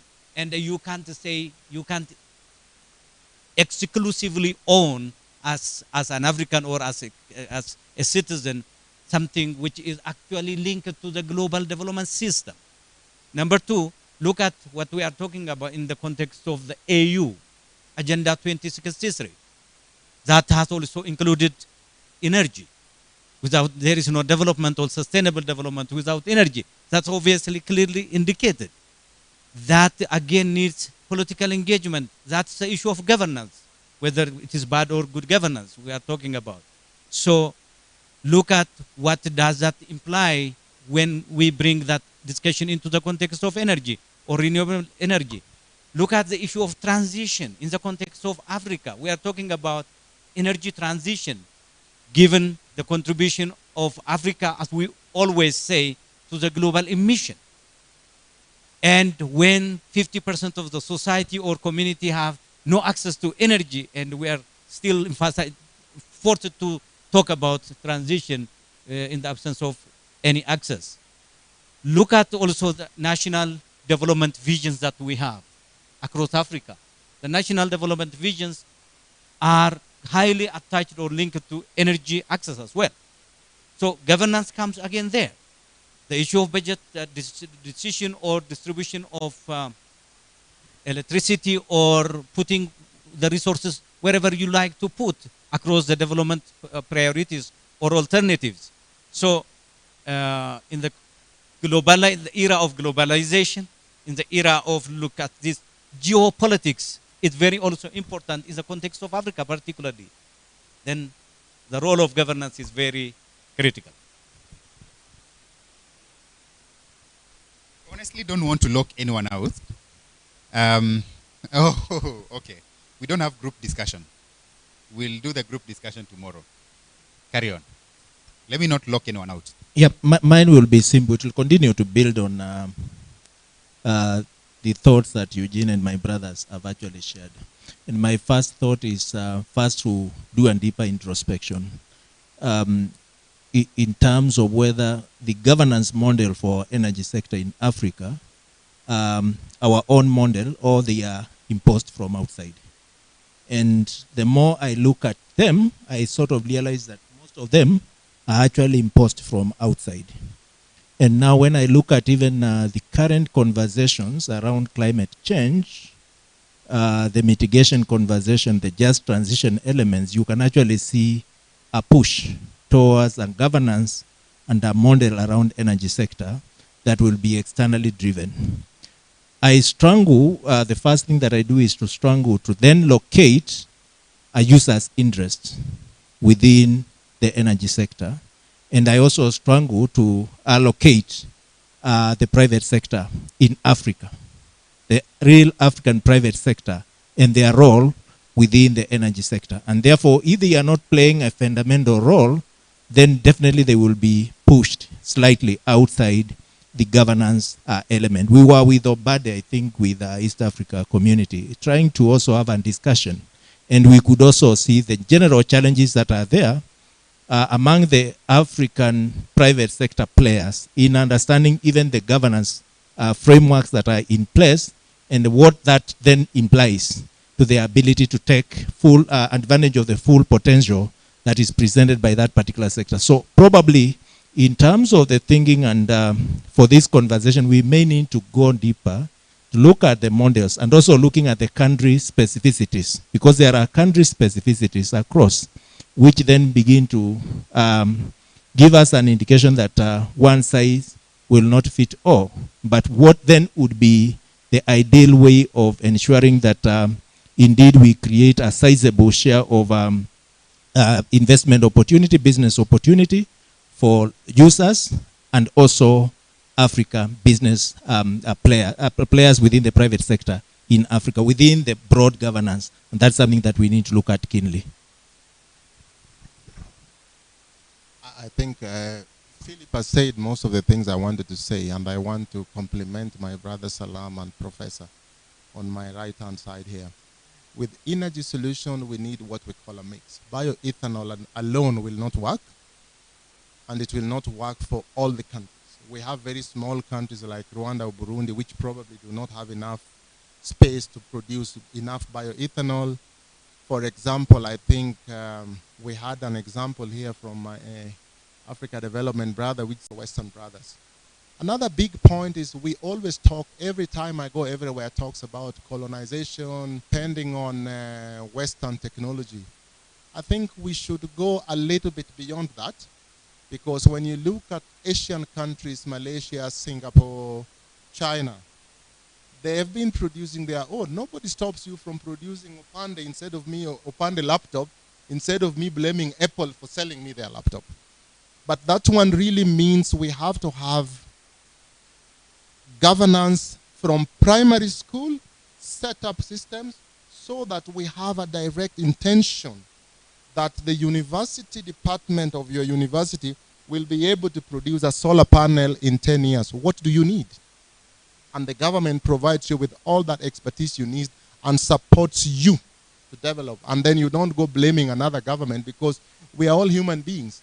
You don't expect China or Sweden or Finland to give you technology for their manufacturing of solar panels simply because Africa does not have power, because that is also where they're eating. So we have to produce our own and encourage each other to buy from our own. That will reduce the cost, that will be technology friendly based on our needs. Yeah. So I think probably we're even sorry to use a socks, imported, and a toothpaste, and a toothpick, and a toothbrush. Everything is imported here. Yeah. So then we cannot blame anybody for our own. And then I come for one day and go. And I bank my money in Singapore, and I've bought a mansion in Singapore. Then it's an issue of governance on our own, which we have to solve first. Yeah. You know, all this conversation, very interesting, powerful discussion, reminds me of something.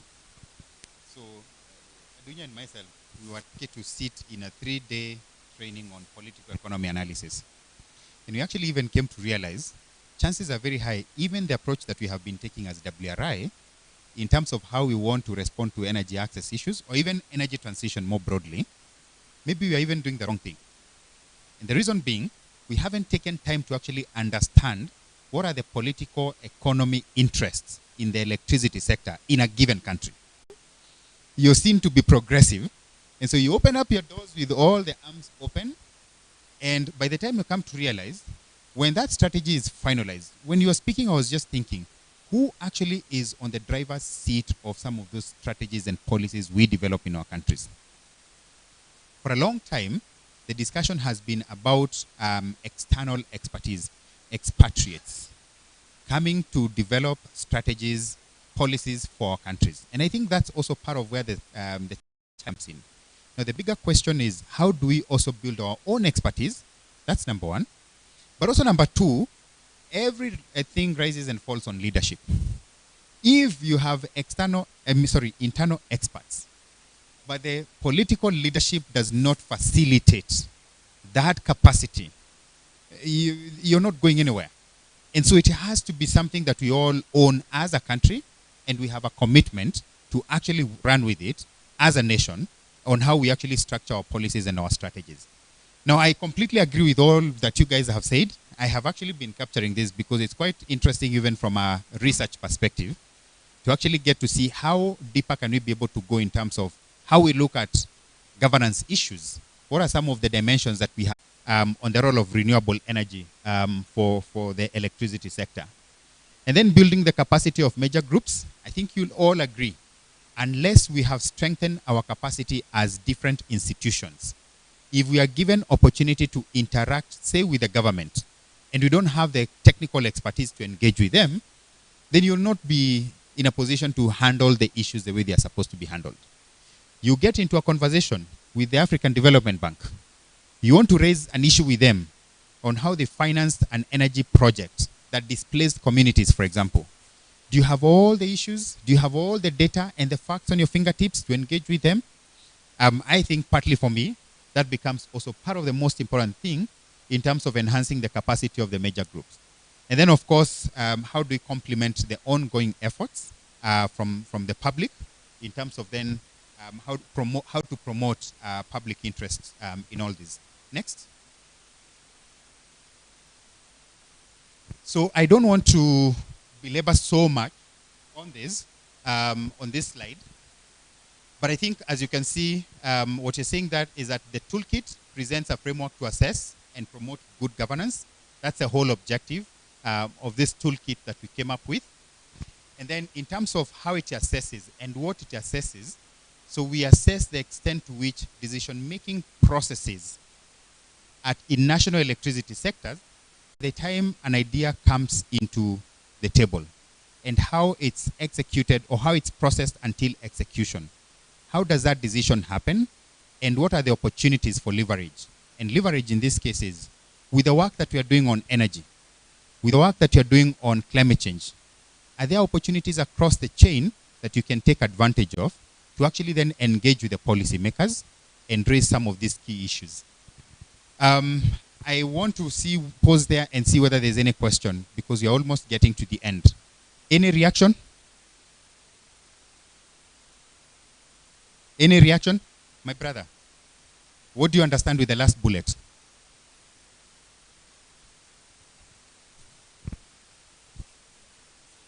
Contribute to last bullet, I'm just checking the attributes of the electricity sector, its contribution maybe to the development within each and every region.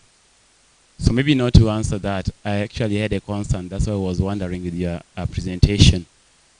Checking in the electricity sector and the opportunity we're having currently in assuming agriculture sector, especially the sugar sector, we are having much potential, and issues with policies actually are trying to derail these initiatives, which might be actually so potential to ensure that we have access to electricity. For example, last week we had a session with the Kenya Sugar Directorate, and they have a potential of cogeneration of electricity from the sugar sector. But the challenge they have is now issue of the policies. So I'm wondering, how can this kind of the matrix you're coming up with ensure that we don't actually drag behind in terms of ensuring access and also maybe tapping into the potential we have within our own regions? Very important question. And I think that links very well with what, I think it's Tom who talked about energy mix. Looking at all the different resources that we have. Bagasse is one of the key resources that, for example, we have in countries or places where we have sugarcane production. But again, it's just a resource. Do we have the right kind of policies to actually support generation of energy from bagasse? Because again, it also depends from one country to the other.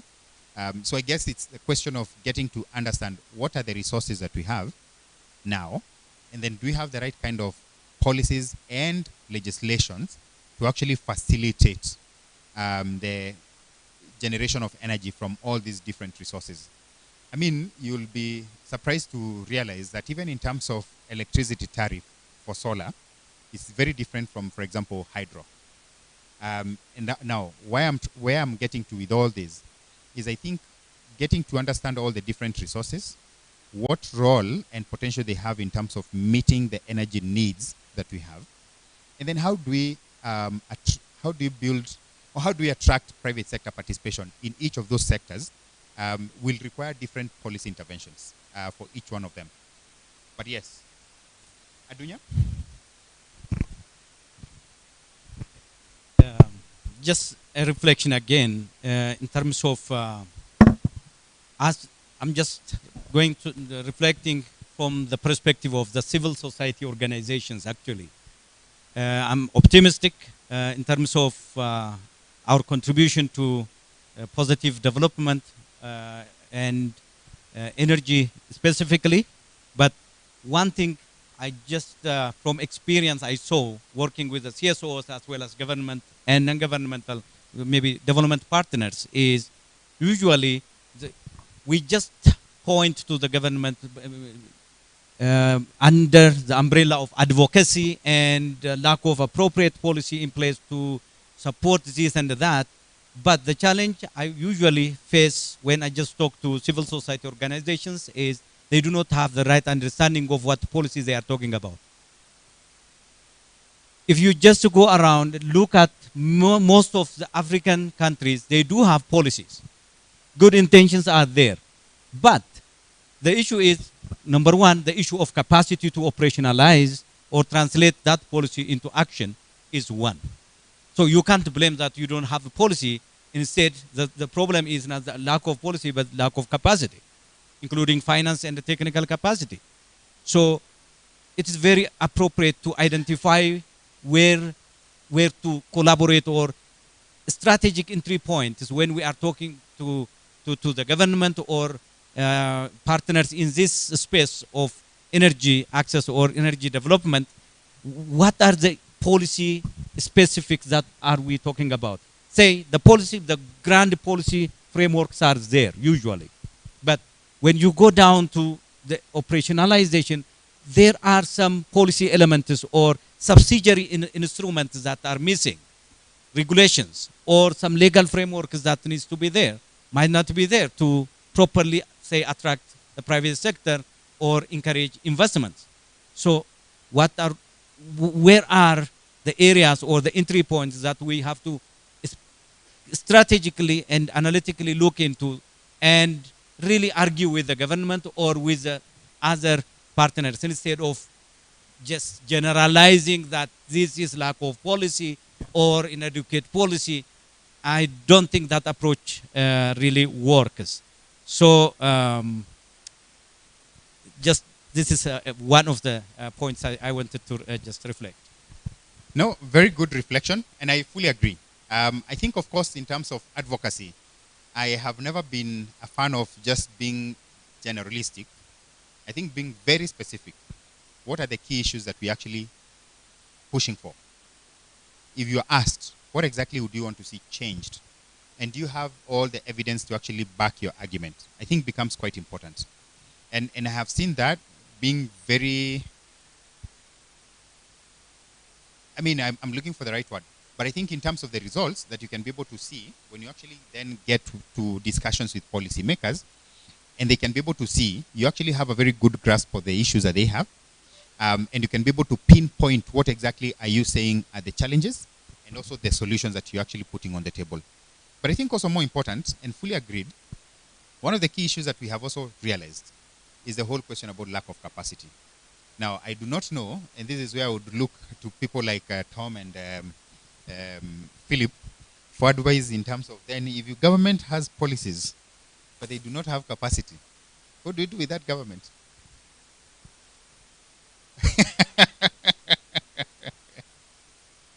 I was looking for exactly that answer.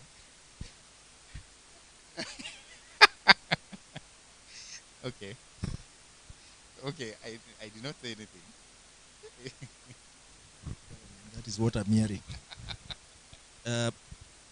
If the government has policies, Yeah. and they don't have capacity, the first thing that I'll question is how they came up with a policy without the capacity. Because the policy ought to have been guided by a reflection, a deeper reflection of what is capable within their realm. But be it that they've been helped by a very kind friend to give them an ideal policy and they don't have capacity, then the critical question is to mobilize that capacity across the sector. I look at the policy and development process as an incomplete process in that particular case, because whoever developed the policy must have then anticipated the means to implement that policy. Yeah. Ben, I want to add something. Why I say you fire them. There is no single government in Africa or no single country in Africa, name it, which does not have a serious PhD holder doing very good research and innovation somewhere in Finland, Norway, America, Britain. So the government should be intentional to say that how many Rwandese or how many Ugandans are in Harvard to make for us a solar panel. Get that short list. And then you will quickly get 20, 30 names. Talk to those names and tell them we want you back home. Yes, what do you need? Come, we will help you. It's that simple. And that's where China beat us. One day I was driving in my car and a very interesting story came up. And I said, wow, this is something to listen to. I parked. The story was how China managed to go to the moon and develop their, how do you call it, satellite industry. Very simple. China has specific, what I call big dream, where you take a child from China and take him to America at 10 years to be there, be in the system, and support him strategically to get American citizenship, get American papers, and then he works for NASA. That's a 50-year-old plan. Yeah. We don't have such kind of plans in Africa. Yeah. So it's a long 50, 60-year vision. I had the privilege to work for Sweden. If you ask any Swedish person, what will you do in 50 years? The government knows. What will you do in 100 years? We plan to do this, this, this. This is where we were 100 years ago. Ask any African government what they will do next year. Yeah. They will not tell you anything strategic. They will only tell you about elections. They will tell you this, we will build hospital, we will build roads. But nobody will tell you we want to build a satellite, we want to build a laptop, we want to build a solar panel, we want to train 10 engineers in geothermal technology. They will just send you that we produce 100 engineers in what? Making paper, making trees, making this. But not in the key sectors, key turnkey sectors. So that is our weakness. Yeah. Thank you so much. Oh my gosh, a lot of interest in this. Are you able to keep it 5 seconds? Please? But for me, I can continue up to 7. What I'm feeling for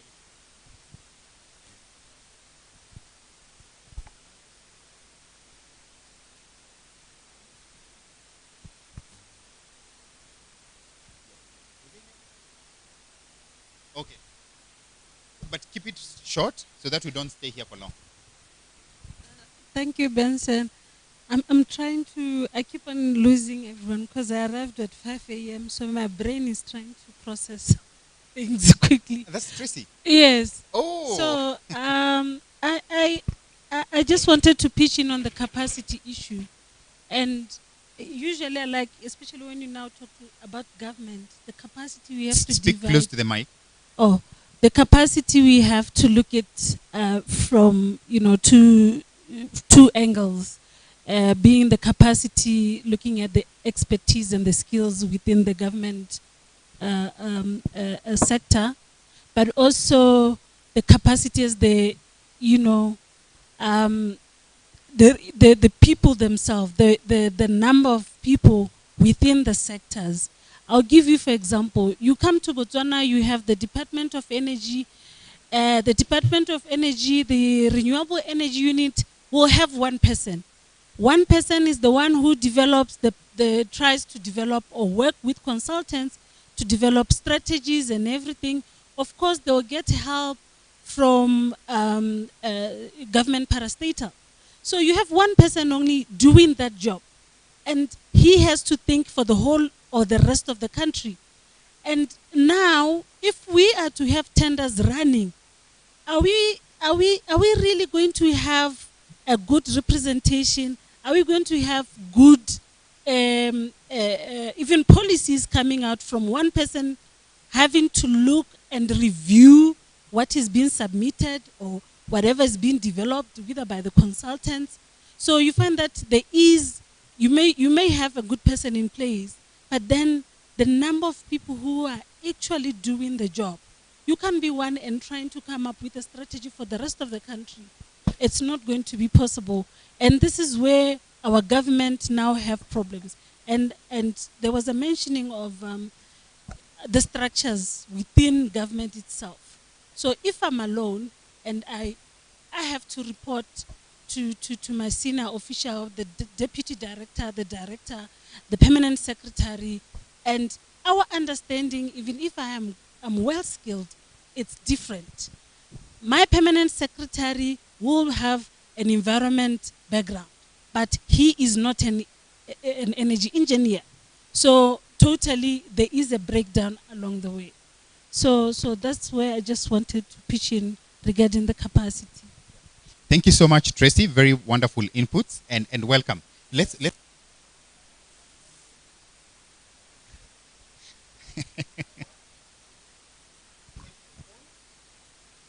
I want everybody to take your phone, if you have internet, and just Google the smartest family in the world. It's Nigerian family.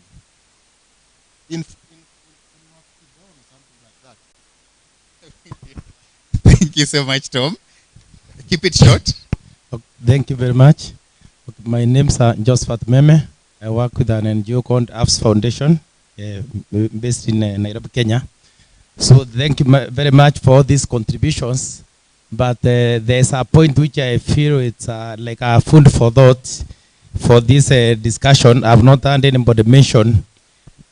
I just wanted to find out at what point do we involve our schools? Because I know all these engineers, all this staff, all this capacity, their origin is the schools. And I know these issues of energy in the curriculum. So I feel that if we plant the seeds early, I don't know which strategy we can use, but this forum, this workshop can discuss.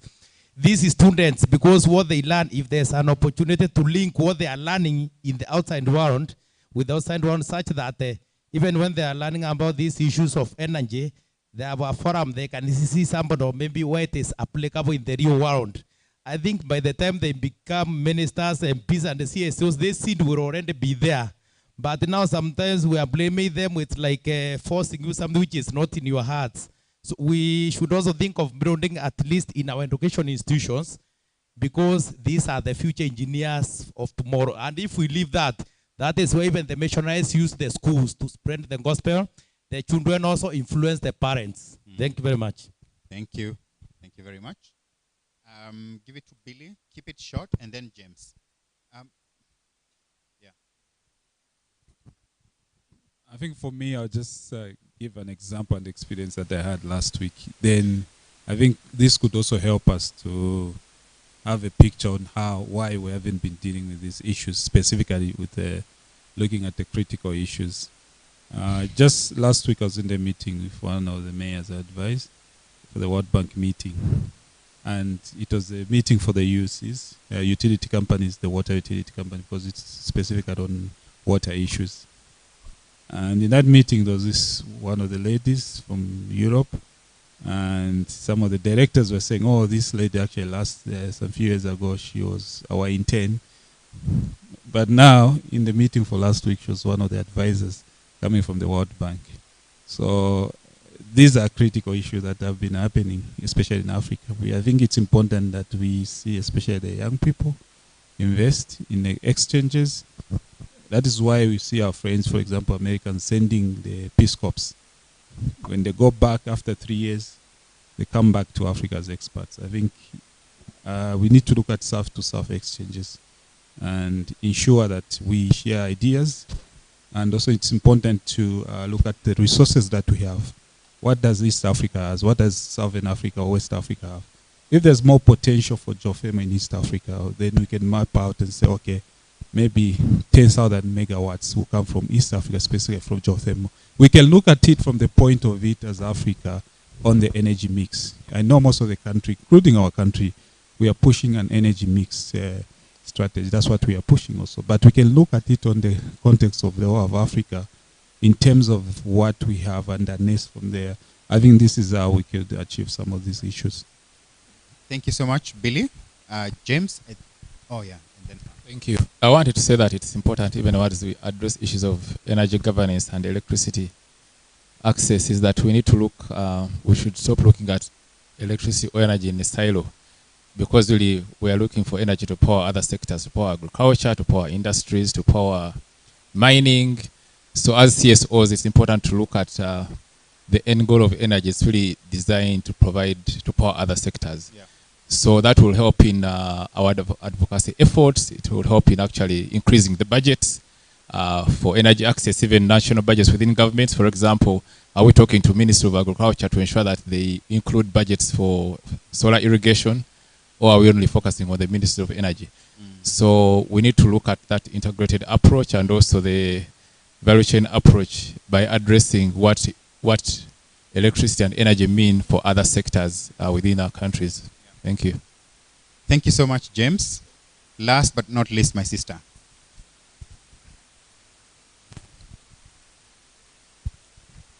Yes. So I think the ideas that I had have already been shared out in terms of energy as an enabler to other sectors. So the only thing I'd like to stress is in terms of the capacity, what you can do to help the government or even the different actors. Because it is sad that you go to a county and you find the person who is taking lead of energy is a health practitioner. Someone who really doesn't understand either energy or environment, but since it is under their docket, they're the ones to run with that. So the consultants are the ones who come to develop the plans and the strategies. So at the end of the day, the implementation is zero. They only know about street lighting and all that. That is energy. So it is sad we are there. So for us to come out of where we are as CSOs, because we have the budget and we can be able to support them, we develop like a way to provide technical assistance to train them so that they are able to come and implement the project, appreciate energy. A good example is the project we're having in Kenya, the Sustainable Energy Technical Assistance, that is geared to the Ministry of Energy to improve the capacity to implement the project. And you'll find that at the end of it, they're trying to appreciate energy, and they're looking at energy from a different angle from before the training, because they now understand the weight it carries. Because for them, energy, it was a KPLC issue in terms of electrification and access to the security lights. So it's now upon us as CSOs to just try and look at the gaps and support them in terms of the capacity, and not fire them as we are proposing. All right. Thank you very much. They will not be fired. We will build their capacity. I'm told Mamadou is online. Mamadou, do you want to try now?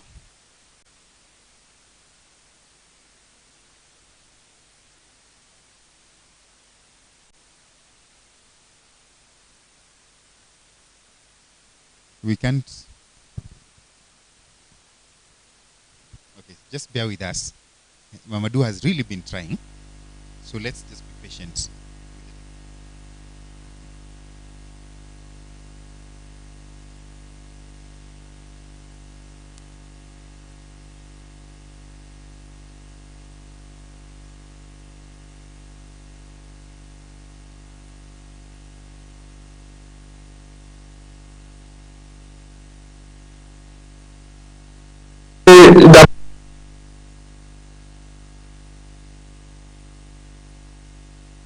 Cette notamment sur portant sur les énergies.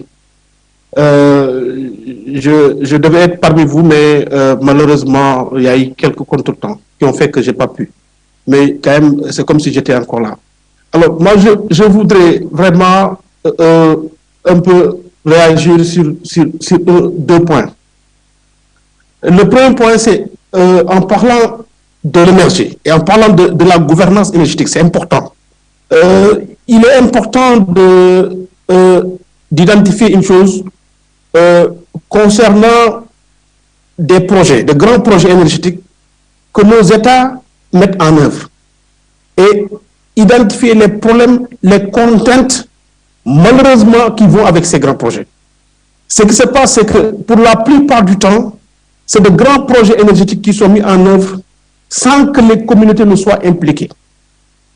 Sans que les communautés ne soient impliquées et ça pose souvent et toujours de grands problèmes.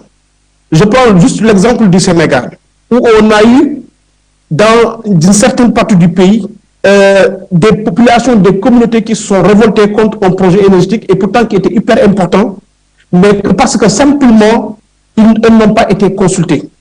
Et cette situation continue. Cette situation continue de belle manière. Autre chose également, c'est quand il s'agit justement de constituer le prix, le tarif de l'électricité. Ce qu'on constate très souvent, le coût de l'électricité est proposé directement par les services étatiques et ses partenaires, sans l'implication d'organisations consuméristes.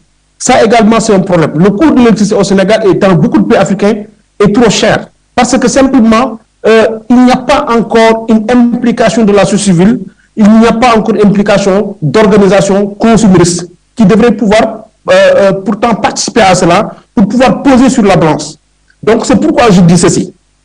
Au-delà de faire cette promotion d'énergie renouvelable, je pense qu'il est temps également que nous mettions l'accent sur la gouvernance énergétique, mais également en demandant à ce que désormais, que les communautés puissent être impliquées dans la formulation, la conception et la mise en œuvre des projets énergétiques. Mais aussi que les organisations consuméristes, les organisations de la société civile puissent être également conviées autour de la table de négociation quand il s'agira tout simplement de formuler le coût de l'électricité. Donc voilà vraiment ce que je voulais ajouter pour dire que c'est hyper important, ça fait partie des grands défis de l'heure et que toutes les organisations de la société doivent effectivement avoir un bandolier. Je vous remercie. So he has spoken a lot, but I'm going to just resume to give a brief of what he has said. He has said that most of these projects in renewable energy are implemented by the government, and some of these projects are implemented without involvement of the communities, and yet they are the ones who are very implicated in this project.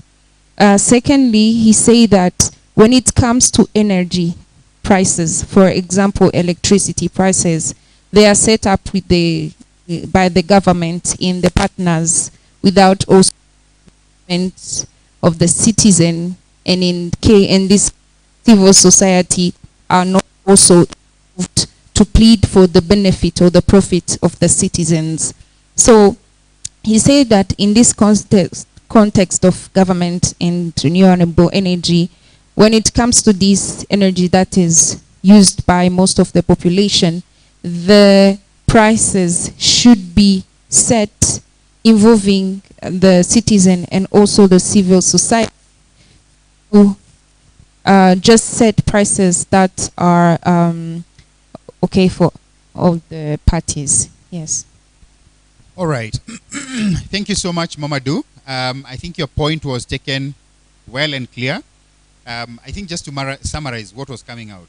One, I think, is a whole question about the place and the role of having the right technical expertise in the teams where we need to have them. I think that becomes one of the biggest challenges that we are having based on the conversations that we had. But I think the other thing is also the question of leadership in terms of building these capacities. If you have governments that don't have the political willingness or even the thinking to be forward thinking or the strategy to be forward thinking, then it becomes such a mess in the sense that it's a cyclic planning cycle that you do not really plan for 20 years ahead, 30 years ahead. In fact, as you guys were speaking, one of the key things that came into my mind was that was a whole ambition for actually having these national development strategies. I think for Kenya, for example, when it was being developed, it was supposed to be a plan for development that everybody is on board for the next 15, 20 years. Is that what is actually playing out right now? And do we have a role to influence the next one? Then the second one was the whole question about now the capacity. I think the involvement, the public participation in both the development of the strategies, but even in terms of setting up some of these decisions or that are actually made by the policymakers.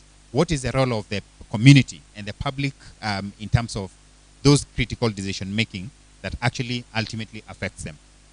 Now, I want to take 2 minutes to quickly run through the key principles that now anchor all this conversation that we have been having, at least in terms of this toolkit. So again, just refocusing, I think we have been talking about transparency and access to information. Now, what are some of the critical attributes that we look at when it comes to issues about transparency and access to information? One is comprehensive.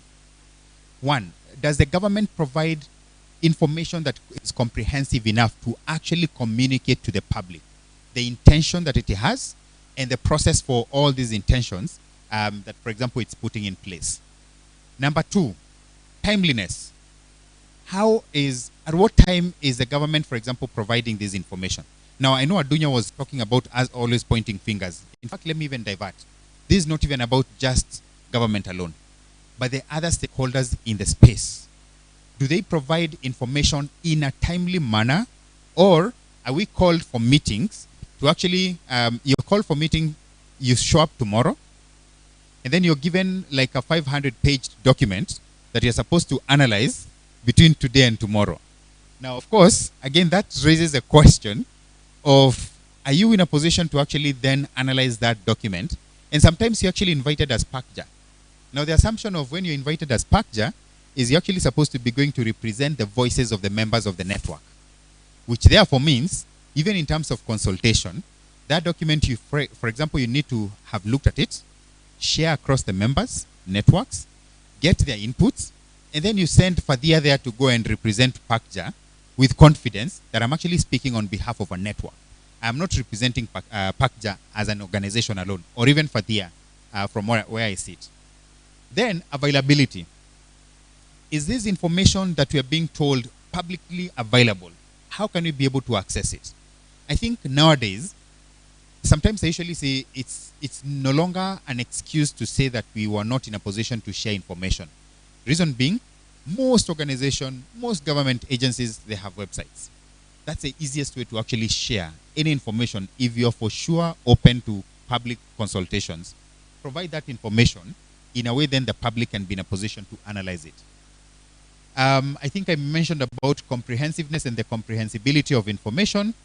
And then, are there efforts made or put in place to actually reach the targeted and the vulnerable communities? Now, what does that mean? We have groups that, for example, for them to be in a position to sit in a meeting or in terms of implementation of any decision, they would be the worst affected. Now, those communities, unfortunately, or those groups are in most cases left out during these consultations. Do we come up with strategies that purposively target those groups in a way then we can be able to say, to hear their opinions and their thoughts in terms of our proposed project and how it affects them, we actually reached out to them. What strategy did we put in place? Or what strategy has it been put in place to actually say strategically we targeted those groups? So I guess that's in summary is around transparency and access to information. Next. So you can capture your points and then you can react to all of them. They are just 4. So just quickly running through the next 4 slides. Then principle of participation. So again, here is participation is not just you in your department. It's actually bringing together the rest of the other diverse communities and groupings, especially those that have also technical expertise or are affected by the decisions that you're going to put in place. create an opportunity for them to bring in their perspectives, their opinions, their angles in how, for example, they would want the issues that you're raising to be looked at. Now, specifically in terms of the key elements, one, when you're speaking about public participation, do we have a formal space that you're saying these stakeholders that you want to bring on board, they can be in a position to actually participate, or they can be able to access that the venue for the consultations, or the forum for the consultations? Do you use the right information, channels for inviting participants into these meetings? Now, I guess at this day and age, when WhatsApp, emails, everything is working so spontaneous, are we effectively using, or are the key policymakers and decision makers making use of some of those avenues to actually then do the invitation, in as much as, of course, that does not count as formal? But I think in terms of making sure that the information you have reaches people, I am pretty sure that even such a letter can be, for example, shared on a WhatsApp forum, on WhatsApp platform, as long as, of course, it's an official communication. But of course, again, this is somewhere I would want to put a caveat. Again, with the wake of social media, we have seen lots of useless, misleading information again out there. So certainly I think it's a question of quality control and how to ensure that, for example, the right kind of information is actually shared. Inclusiveness and openness of such processes. I think everybody nowadays, we are talking about inclusion, inclusion, inclusion. It needs to go beyond just as a rhetoric to actually making sure that you have a strategy that ensures the participation of every single grouping that is required to be consulted in such processes. Then, do we come for meetings? There's a time we had this kind of a forum, and somebody just said, very honest, we were invited for a government consultative meeting, which was government-led. We came there, we sat for like 1 hour before the meeting started, and then the person who was convening the meeting told us, we have per diem for you guys here, and it's this amount of money. So we would actually want to start by giving you per diem. And then you decide, do you really want to still continue spending the whole days discussing this agenda? And after the per diem was given, the ones who were supposed to be consulted were the first one to leave. Now, I mean, that was a confession. He was in that meeting in Tanzania. Probably never heard because it was in Kiswahili. It was quite interesting listening how, I mean, this kind of a conversation evoked another perspective from them. Because sometimes you're so caught up in meetings, that sometimes you also don't even see now what is the value of it. If you're given whatever you're supposed to be given, the essence of you taking part kind of vanishes. But I think it needs to be part of us, that even without that per diem, and I have been invited, how do I actually make use of that platform to raise the key issues that I would want to raise, whether I'm going to get the per diem or not? At least per diem should not be my motivating factor. Next slide. It's a bit slow.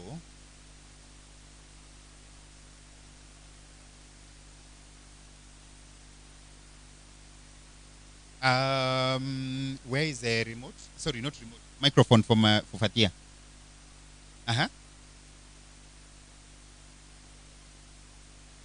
System change, not climate change. Who wants to respond to Fatia? This one. You see the placard there? The role of public participation in energy transition.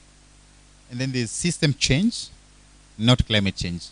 I want somebody to actually give it an attempt before I do. Okay? There's so many answers. Okay, keep it short. Yes. The issue of climate change is happening because of our poor management of development system. It is how we manage the environmental system or the governance system or the development system as a whole that really contributes to the changing climate that we are crying for. I think you got it, huh? It's more about changing the systems.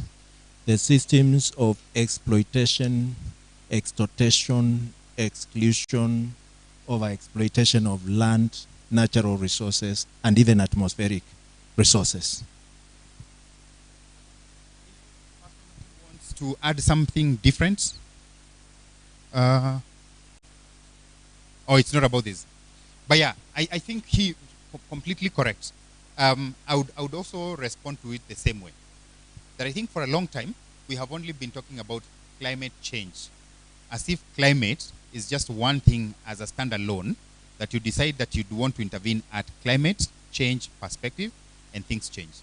But I think the contributing factor to where now we are at, in terms of emission, and the climate that we are currently talking about, it's a lot of things to do with the way the system has been working.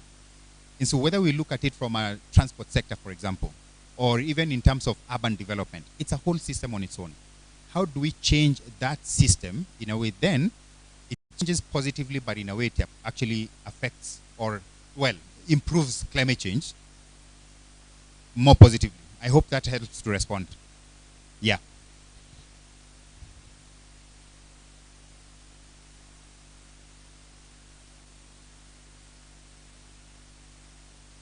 Oh.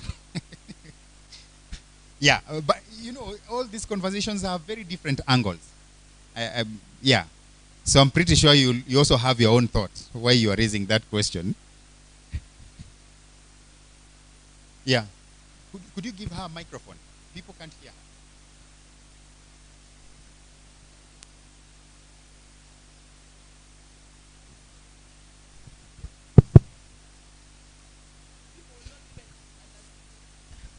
What I was trying to say is the placard caught my attention. Yeah. And they were saying that most people won't even understand what the message is all about. Right. Yeah. Thanks. Correct. No, thanks. Thanks for actually pulling us to that direction, Fatia. I think that was very important as an additional technical thing to actually focus on. So quickly again, accountability and redress mechanism.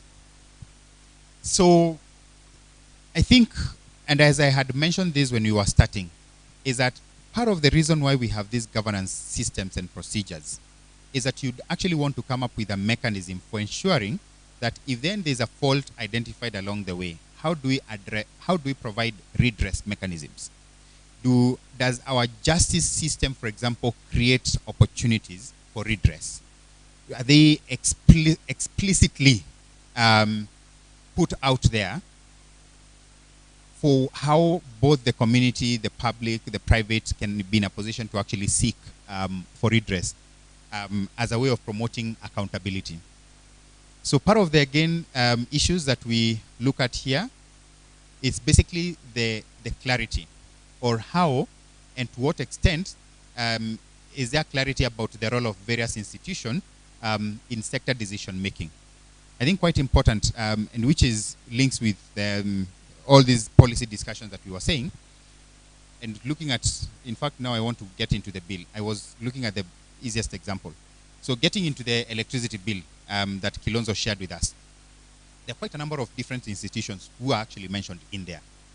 Now, if I have a problem with how the electricity tariff is actually created, and I would want to raise that issue, who out of all those do I go to? And if is the information in the public very clear in terms of how I can be able to actually access some of those challenges and some of those institutions to be in a position to address the challenges we may find out? I guess, let me even make it much more practical. Part of the challenges, even you'll say, with the private sector investors who would want to invest in the energy sector in Africa, for them, they actually say, part of the problem that we have is that we are not very sure about the justice system. That I come, for example, I have been given a contract, or I have been awarded a PPA agreement or PPA contract, and then 2 months down the line, the government changes the tune. I had made significant investment in the project. How am I supposed to actually be given back my investment? Or how are we supposed to address some of those issues? So I guess managing to clarify which institutions have what role to play and how to access them, and also building confidence in the public that these institutions actually work for the interests of the public becomes quite important in all this process. Again, how do we monitor operations and processes? Are they monitored, and how transparent is the process of monitoring the processes and operations to ensure accountability or to promote accountability? Are the basics for decision making clear? Or the basis rather for decision making? Are they very clear? How are decisions made? Is there, again, going back to the question about consultation, or is it just something that you wake up today in the morning and there was absolutely no discussion in the public about a decision, but then tomorrow it's actually made? That moving forward, no investment in solar, for example, how is that going to augur with the private sector, that we are still saying that we would want to actually promote an environment that they feel confident in terms of investing? And then, of course, the legal system, as I had mentioned, is it well enabled to actually uphold the interest of the public, or is the legal system a captive of the executive? In which case then, of course, in terms of building the public confidence in our legal system becomes a bit questionable. And then there's the last one, which brings us to the end. Does it move? Yes, I think capacity, and I don't want to, again, belabor on this point, but this is what we was talking about for most of the part in this afternoon. The question of capacity in our institution becomes one of the key concerns. And then building then that capacity of these institutions to be in a position to A, for example, develop some of these processes that we're talking about. And number B, to even execute and implement those policy decisions or strategies, for example, we are speaking about, becomes quite important. And then, of course, even within the civil society organizations, engaging with these institutions becomes quite paramount in this conversation. I think that brings us to the end of this conversation. I know it was supposed to take 1 hour, but it has gone a bit longer than that. But I knew, speaking to civil society organizations, you cannot rush this kind of a conversation. And I think the discussion that was coming from the floor was very rich, and so I would want to stop there and request Hope to take it over and close the session. Over to you.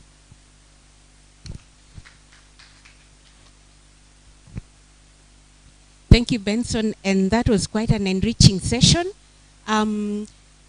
Because of time, as we had put in the program, we're not going to have the group sessions. We'll find a way of engaging tomorrow. And so we are free. Thank you for taking part. And as we continue to learn, let's continue networking even after this, as we go into our rooms. We shall not have our cocktail as planned. So just take your time to get to know each other. Alex, are you going to see people today? Okay. So for those who have come from out of Rwanda, in your travel pack, we were going to give you something, at least to get dinner for the 2 days that you are here. So Alex, just raise your hand so that they know you. Get to see Alex so that he can sort you out. That is it for today. So tomorrow's session, we meet again at 8:30 so that we could start on time. So let's meet here at 8:30. Thank you.